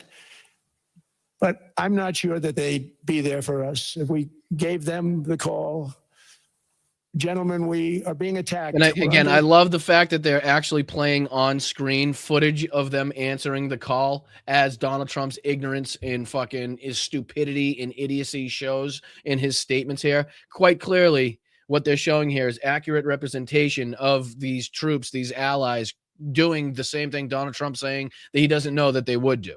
Right? So here we go. Attacked by such and such a nation. I know them all very well. I'm not sure that they'd be there. I know we'd be there for them. I don't know that they'd be there for us. So with all of the money we expend, with all of the blood, sweat, and tears, I don't know that they'd be there for us. Spoiler alert, they were there. It gets worse. There's one thing I heard you say yesterday and today. You were not absolutely sure that the Europeans would come to the rescue of the US if you will be attacked. Let me tell you, they will. And they did in Afghanistan, as you know, for every American. And again, this is the most polite way. And again, I don't even think it's the correct way to approach this situation, but my demeanor and my temperament is probably not apt for somebody in a position like this right here. But anyway, he's trying to go in there and in the most polite way kind of counteract Donald Trump's statements and to push back a little bit and to pinpoint and to be like, okay, here's clear examples, Afghanistan being one of them, where obviously we came to, you know, your aid. We came to fight by your side in the mission that you guys had. And I don't know what you're talking about basically, but this is, you know, the baby's way to approach it. And again, everybody's worried about pissing them off and what next action would be. So I understand to a point, and it's tough to again put ourselves in the shoes of these people that are trying to on a one-to-one basis trying to interact and trying to get around what Donald Trump is doing and saying and trying to understand what he's thinking. It's an impossible task. I understand. For every 2 Americans who paid the ultimate price, there was 1 soldier from another NATO country who did not come back to his family. From the Netherlands. Right. So basically, as he says, for every 2 Americans lost, there's 1 NATO soldier that didn't return to his family. So to say anything other than the truth is pretty asinine. And again, these are words that I'm adding in, but this is what he's thinking in this, but trying to, again, approach it in the most diplomatic way possible. Denmark, particularly for other countries. So you can be assured, absolutely, if ever the US will be under attack, your allies will be with you. Absolutely, there's an absolute guarantee. I really want to tell you this because this is important. It pains me if you think it is not. And under your leadership, this alliance is stronger than ever. So, and again, even that last kind of under your leadership, the alliance is stronger than ever. That's the like, okay, I have to appease you somehow. And again, not appeasement as in like appeasing a dictator. Maybe it can kind of be taken like that, but in order to kind of, get what you think is the best outcome out of these situations, you kind of have to play that game diplomatically on the world stage, especially where Donald Trump for another 3 years is going to be the president. Unless the health somehow comes into play. But anyway, you know what I mean? Like they kind of have to play this game to a certain extent. But what's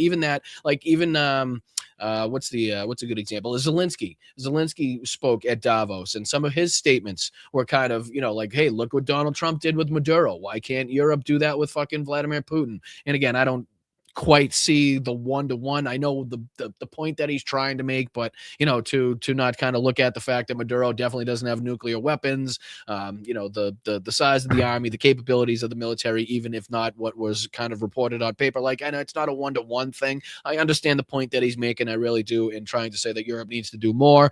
But even kind of like the slight pats on the back, like the slight references Zelensky was giving him, like that's the game he's playing. Like he's trying to build up that kind of, butter up Trump a little bit to gain the best favor, to get the best outcome. And as sick as it kind of makes us to hear, I understand, if I'm right there with you, it is a necessary evil. Let's kind of put it like that's kind of a good way to describe it. It's a necessary evil in this day and time.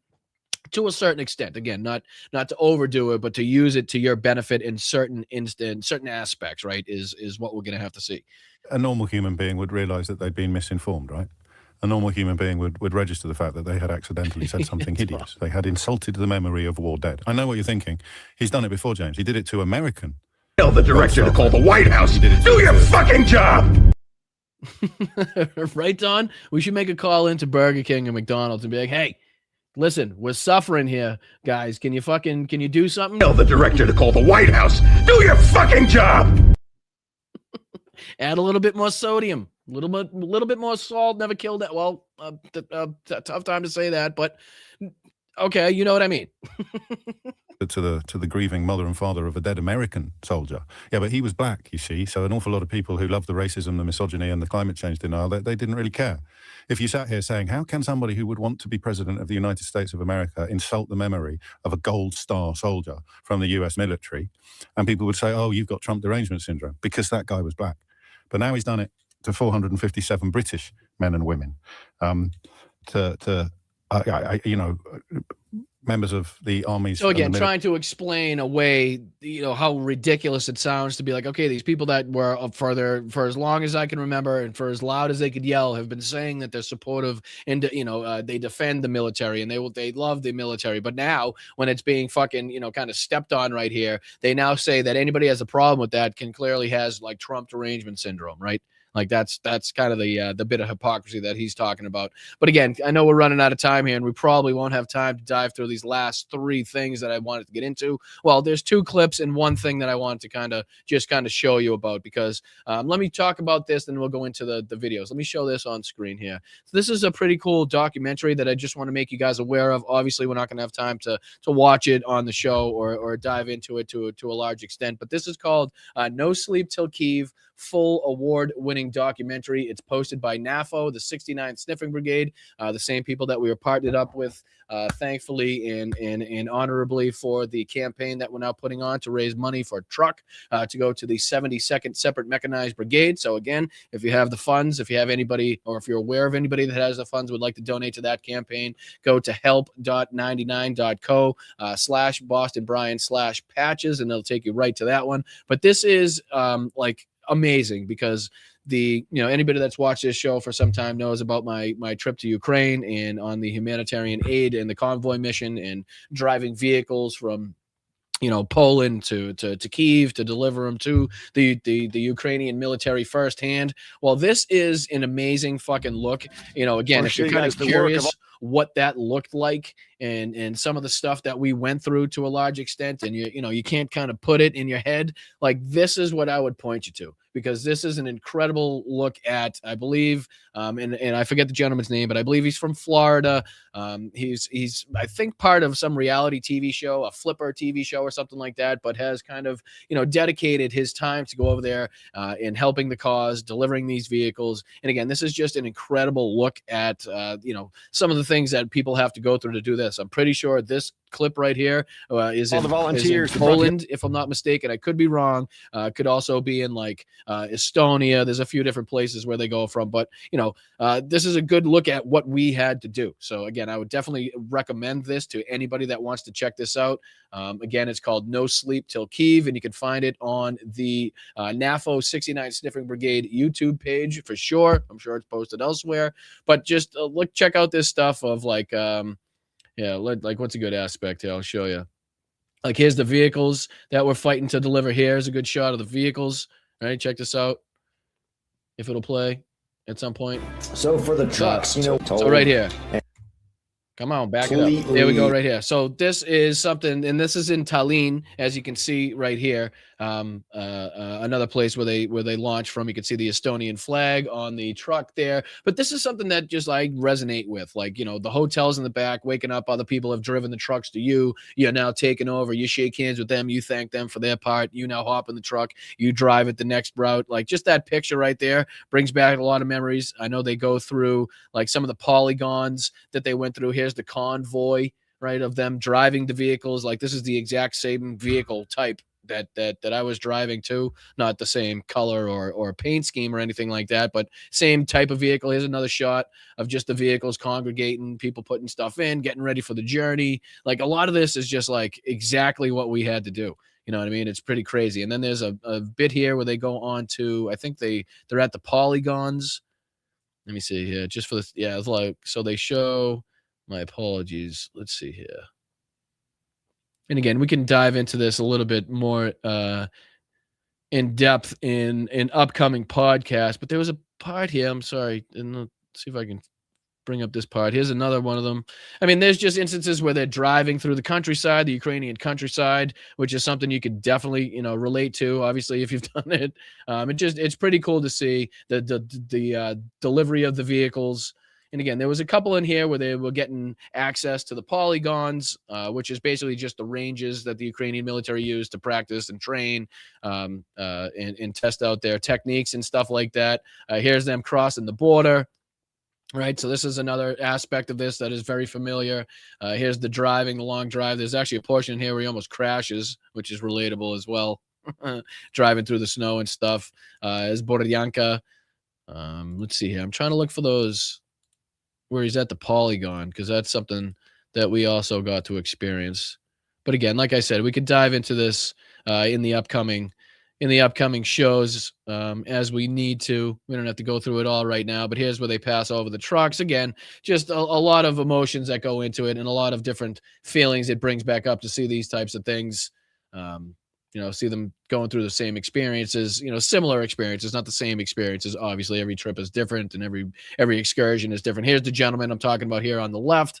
So we'll go through this more as we have more time, but I just want to make everybody aware of it and, point everybody in the direction of that. Make sure everybody's checking that out. If you do want to see kind of what it looks like firsthand to do some of these things, and to drive a vehicle again across the countryside in Ukraine and deliver it to the military. I always talk about the appreciation that they have when you deliver them and just how thankful they are that you're stepping up like that. And again, it comes through a lot in this documentary. So I would definitely recommend that.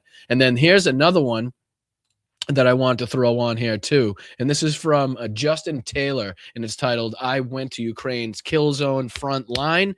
And again, if we could just soak up the last 4 or 5 minutes that we have on the show with a little bit of this, I would definitely be very appreciative, because this is a very good look.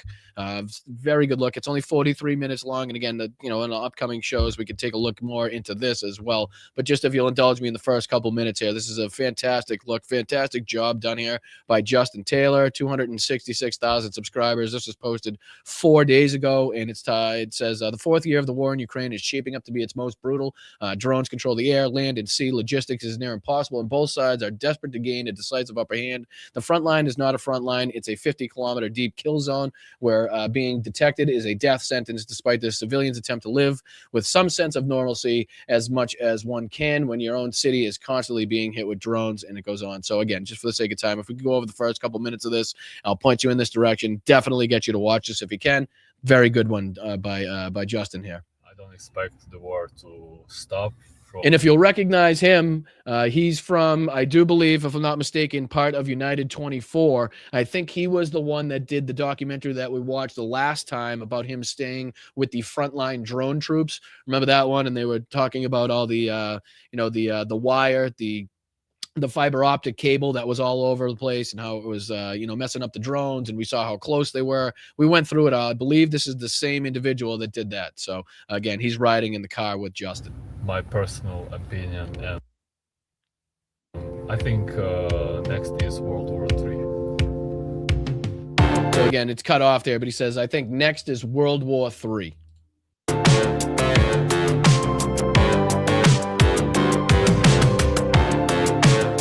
Just for the sake, I'm not sure if that's copyrighted or whatnot. I'll just let it play for a couple seconds without, here you go.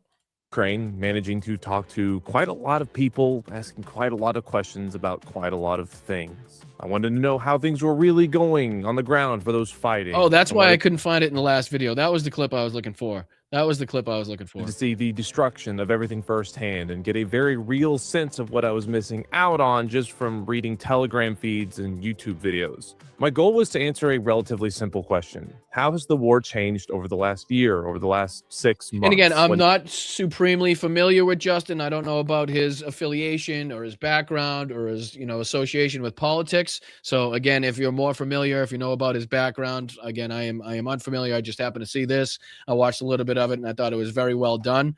Showed very, an accurate depiction of what was going on, and what he was saying was true as well from what I saw. So I figured it would be great to show.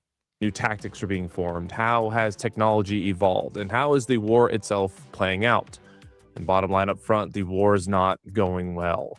Russia's consolidation of its drone forces has proved to be highly effective on the ground. Ukraine is facing massive shortages in every metric, from soldiers, ammo, supplies, and equipment. While Ukrainian troops are inflicting casualties on Russia in numbers that are hard to comprehend, Russia does not care in the slightest and continues to march people into the meat grinder against Again, all true. And again, I know we're running out of time here, so let me just flip through here. Here's kind of the practice sessions that they have going on, just some of the areas in which they set up the polygons, and it looked like he kind of got to follow some of these people here like this.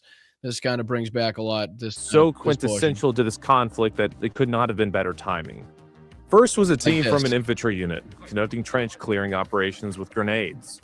One soldier would provide covering fire. So areas like this, built up sand berms all around, different areas of the, they call it a polygon, different areas kind of set aside for different aspects. Some are for, long range shooting, some are for closer shooting, some are for tactics and drill runs like this, grenades and other things, other for like, making sure that nobody's in your line of fire and where you're positioning yourself around the enemy to make sure that you're not in the line of fire of one of your own people, stuff like that. So, I mean, this kind of is very similar to what we kind of went through and had like the drone demonstrations and those types of things. So again, a lot of these aspects kind of brings back a lot of memories and allows me to kind of see that other people can kind of relate to what we went through. But unfortunately, we don't have enough time today, at least, to kind of dive into it. There was also this one that I wanted to show you as well, where Preston Stewart has a video titled "NATO is on life support" that I wanted to dive into, but unfortunately we'll have to push that off till what's today?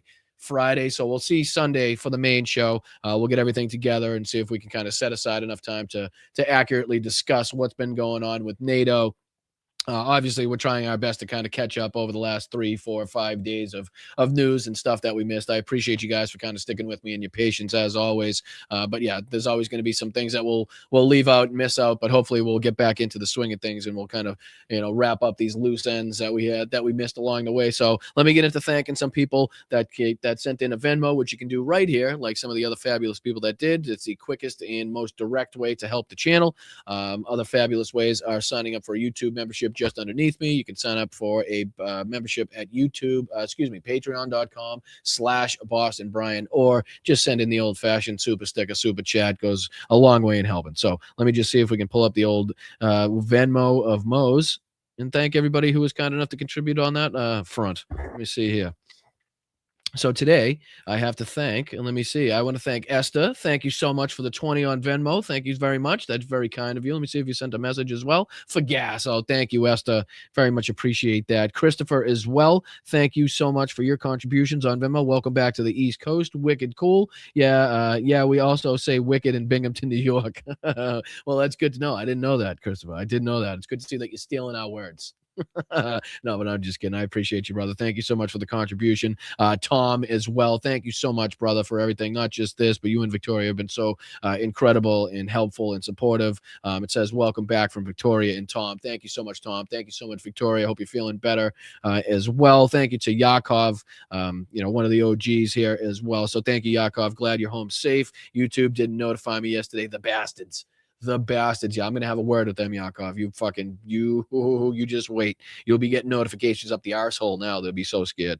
But I appreciate you, brother. Thank you so much for your contributions. Thank you so much for being here. And sorry, I only popped on just to kind of test some of the equipment out, so you didn't really miss a whole hell of a lot, just in case you're wondering. I just wanted to make sure the camera worked, the microphone worked, and everybody could kind of see that. So I appreciate you guys. Thank you to everybody on Venmo. I do appreciate you. I also have PayPal. So just while I'm kind of going through the old thanking people on YouTube, I'll just throw up the PayPal in case somebody has PayPal and not Venmo. Again, the easiest and most direct way to help the show. It just goes, right to you. You don't have to wait like YouTube makes you wait. Otherwise, whatever you can help, however you can help, it goes a long way. So thank you so much. Let's get into thanking the people on YouTube here who were kind enough to send in a contribution to the channel. First on the list today is going to be Mark G. What's up, brother? Appreciate you. Thank you so much for the $2 contribution. Ice, baby. Go Minnesota, resist.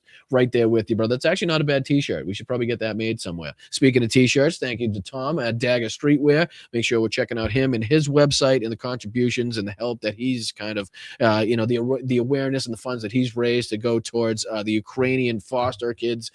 Real big help that he's been. So check out his website. That is linked on my link tree as well. So Tom, thank you so much for the 10. Appreciate you, brother. Keep trucking along, and I'll be sure to make sure that we get that taken care of as soon as possible as well. So Sharon as well, thank you so much for the happy Friday. Appreciate the $2 contribution. Wish you a happy Friday as well. Hope you have a great weekend. Thank you so much to Greg for the $2. Appreciate you. Someone was picked last at recess. Who is that now? Probably Greg Bavino. If I'm remembering correctly, that's my guess on that one. But I appreciate you, Greg. Thank you so much for your contributions. Always being here, my man. Good to see you. Shifty Lincoln, what's up, brother? Oompa Loompa Bavino needs to go back to the Yellow Brick Road. Yeah, I don't know if they allow Nazis in Oz. I'm not sure. I think that Yellow Brick Road would kick his ass right off that son of a bitch.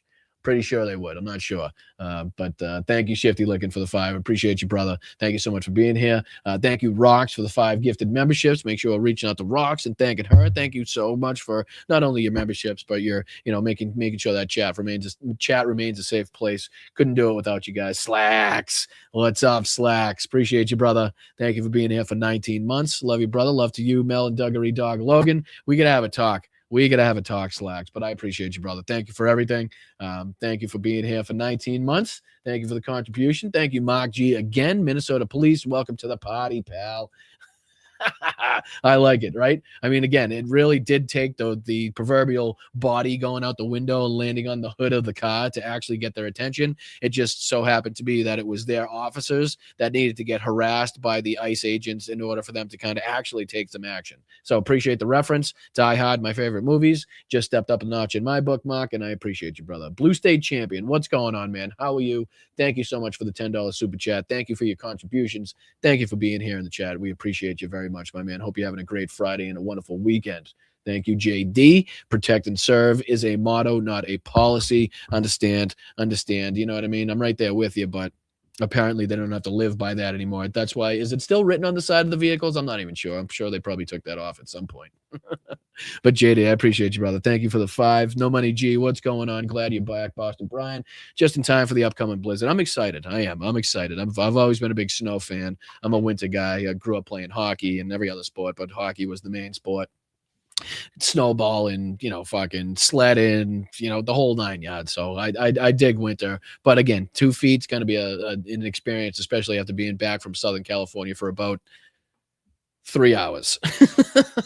So no money, Jay. I appreciate you, brother. Thank you so much. And I'll let you know how we make it. There might be some power issues too. That's another thing. So with the snow coming Sunday, I don't know how much we'll have on the ground at the time of the show, but let's just kind of bear with me if we do end up losing power at some point. There's not much I can do about it, especially with 2 or 3 feet coming. So thank you, No Money G. Appreciate you. Thank you, Mark. Once again, I steal your money. Now it is my money. Simple. Exactly. I mean, that's kind of what Putin and Trump are looking to do. And so, stands to reason why they would not be mad at each other for having ripped off their own countrymen and women like that, to be able to produce $1 billion out of their own pocket to buy themselves into the Board of Peace.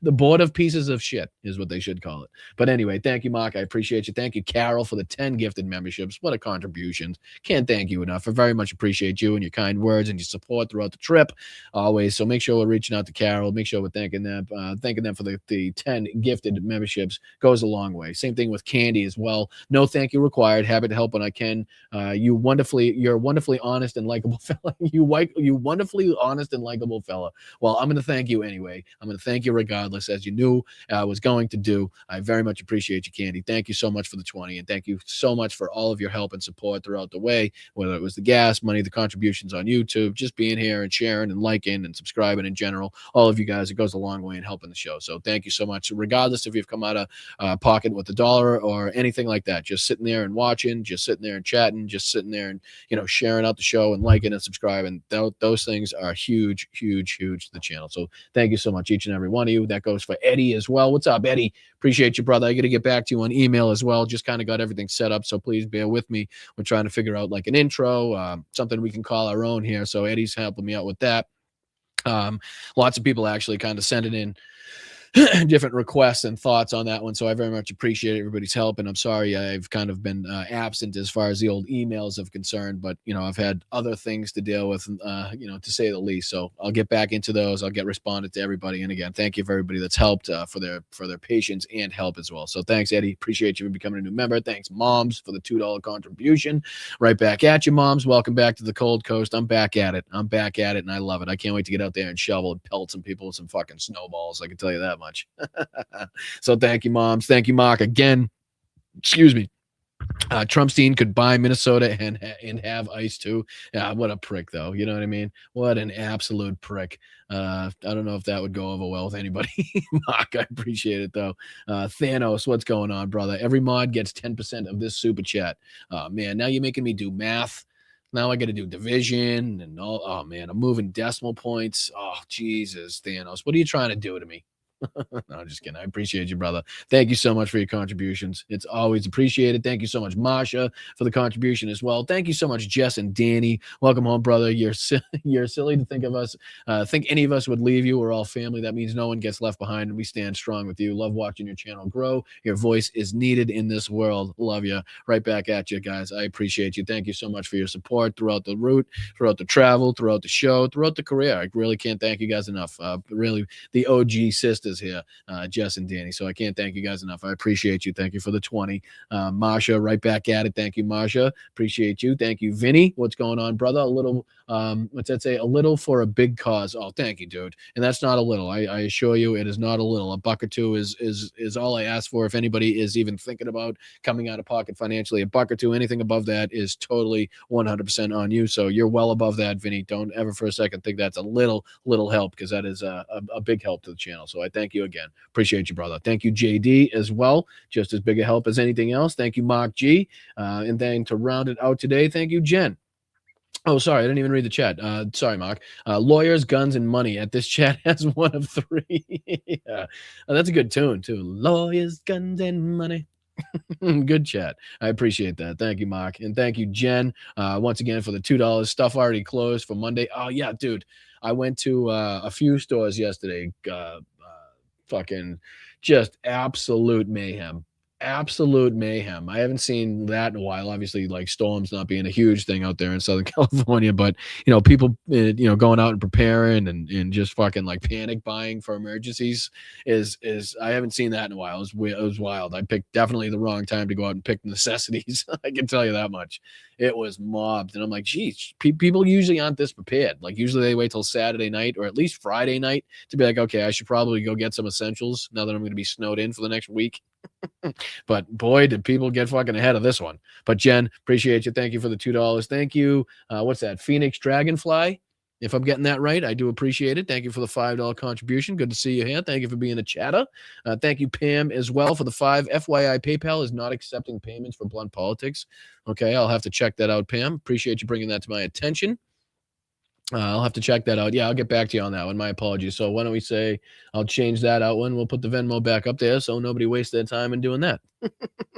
Thank you, Pam, for bringing that to my attention. Thank you, Carol, for the 10. By the way, thank you for being in the Cat Abaguzela live last night. I believe in this woman. Absolutely. And again, I've tried multiple times. A couple of times it's been on me. I was not feeling well for one of the scheduled times that she was supposed to be on. And then again, I think her activism and like the repercussions from some of that kind of got in the way a couple times. So we've tried a few times. I will reach out to actually today via Venmo to the team and see if we could kind of schedule something. But yeah, always happy to help. Always happy to be supportive of progressive and other candidates like that we believe in and have the best interests of the American people at heart. So yeah, good to see everybody else in there as well. And again, if you guys all get flooded into these different chat rooms, make sure you let everybody know that Brian over here at Blunt Politics sent you. Get the name out there. Let's get some name recognition.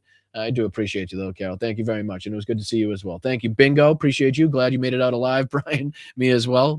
Again, it was the last like quarter, not even last fifth or sixth of the trip. That was the most difficult. The West Coast and getting out of although California does get awful fucking dusty and nothing real quick when you get outside a certain area. I'll say it's just not much to look at, not much to fucking look at or to be there for. I can tell you that much. But Colorado was absolutely gorgeous. I can tell you that much too. All right, but thank you, Bingo. Appreciate you. Thank you, Steven, as well. It's been so fast the last year plus. It really has. It really has. And thank you for being here for 14 months. But I mean, even if you look back to when we just started doing this show and how long we've been doing it and how many we've been doing it, like it has flown by. And I can't thank you guys enough for the support and keeping this going and how much we've been able to grow in that time. It's a small percentage of YouTube channels that even make it to this point. So to even having made it this far, I really do appreciate you guys. We'll see you Sunday. I'll be definitely under a lot more snow at that point. I can tell you that much. So say your prayers. The lights stay on. But otherwise, I'll be with you. I appreciate you guys, and I will see you Sunday. Sorry to keep you guys over today, but make sure you're going out and supporting other independent creators, people that are in this space, that do the right thing, that say the right things, that support the right people. Make sure you're in those chats talking about Blunt Politics. Throw out those lobsters. But stay proud, stay loud, stay aggressive. Make sure you're keeping your head on a swivel out there. Make sure you're staying safe. And we're going to continue to combat ICE. We're going to continue to combat Donald Trump. We're going to continue to combat Russia and Vladimir Putin and everything else that we don't like, everything else that we want to call out, fascism, authoritarianism, all that stuff. So stick with us. I thank you so much if you're just here for the first time for giving us the opportunity to bring you guys the news, and I will see you Sunday. All right. Thank you, mods, very much for all of what you guys have done, all of what you guys continue to do, all of your patience and being here and helping build this community. So thank you guys, each and every one of you. I appreciate you. Thank you to everybody on Facebook, YouTube, Twitch, and Instagram. Hit that like button on the way out. I'm Boston Brian. This is Blunt Politics. I will see you guys Sunday, or as my old hockey coach used to say, Sunday. I'll see you Sunday. How about it? See you.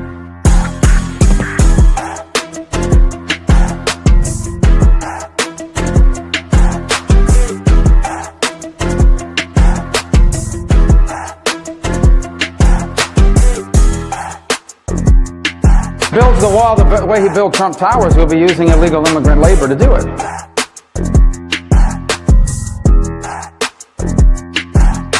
Gettysburg, what an unbelievable battle that was. The Battle of Gettysburg, what an unbelievable, I mean, it was so much and so interesting and so vicious and horrible and so beautiful in so many different ways. It represented such a big portion of the success of this country. Gettysburg, wow. I go to Gettysburg, Pennsylvania to look and to watch. This is we week it was reported that an illegal alien, and you just look at this, what's happening. For the rest of my life, I have the curse that I have little hands. Little hands.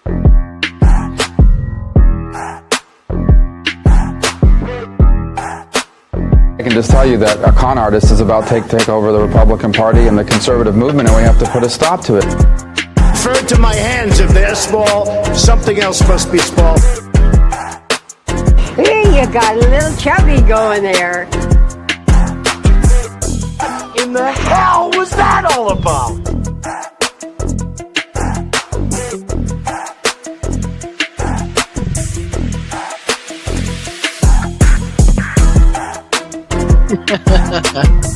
Walkway duty. I'm in.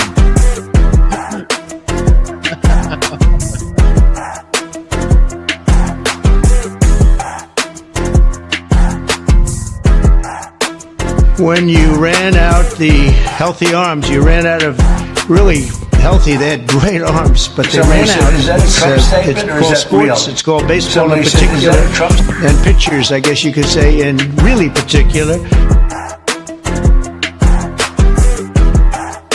God bless the United States.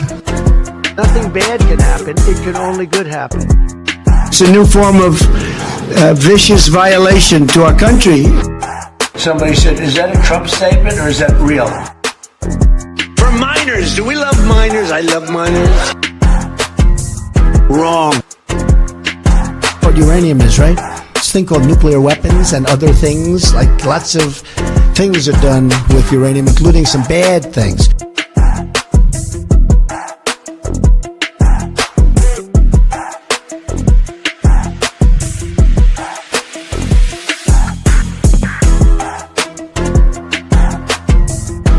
I'm just dandy.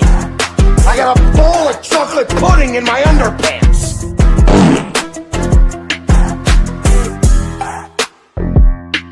Army manned the air. It ran the ramparts. It took over the airports. It did everything it had to do. No words. I had the best words. But there's no better word than stupid. I'm standing up here bashing the living shit out of Nazis. All right, guys. I'll see you Sunday. I appreciate you. The big, fat, sloppy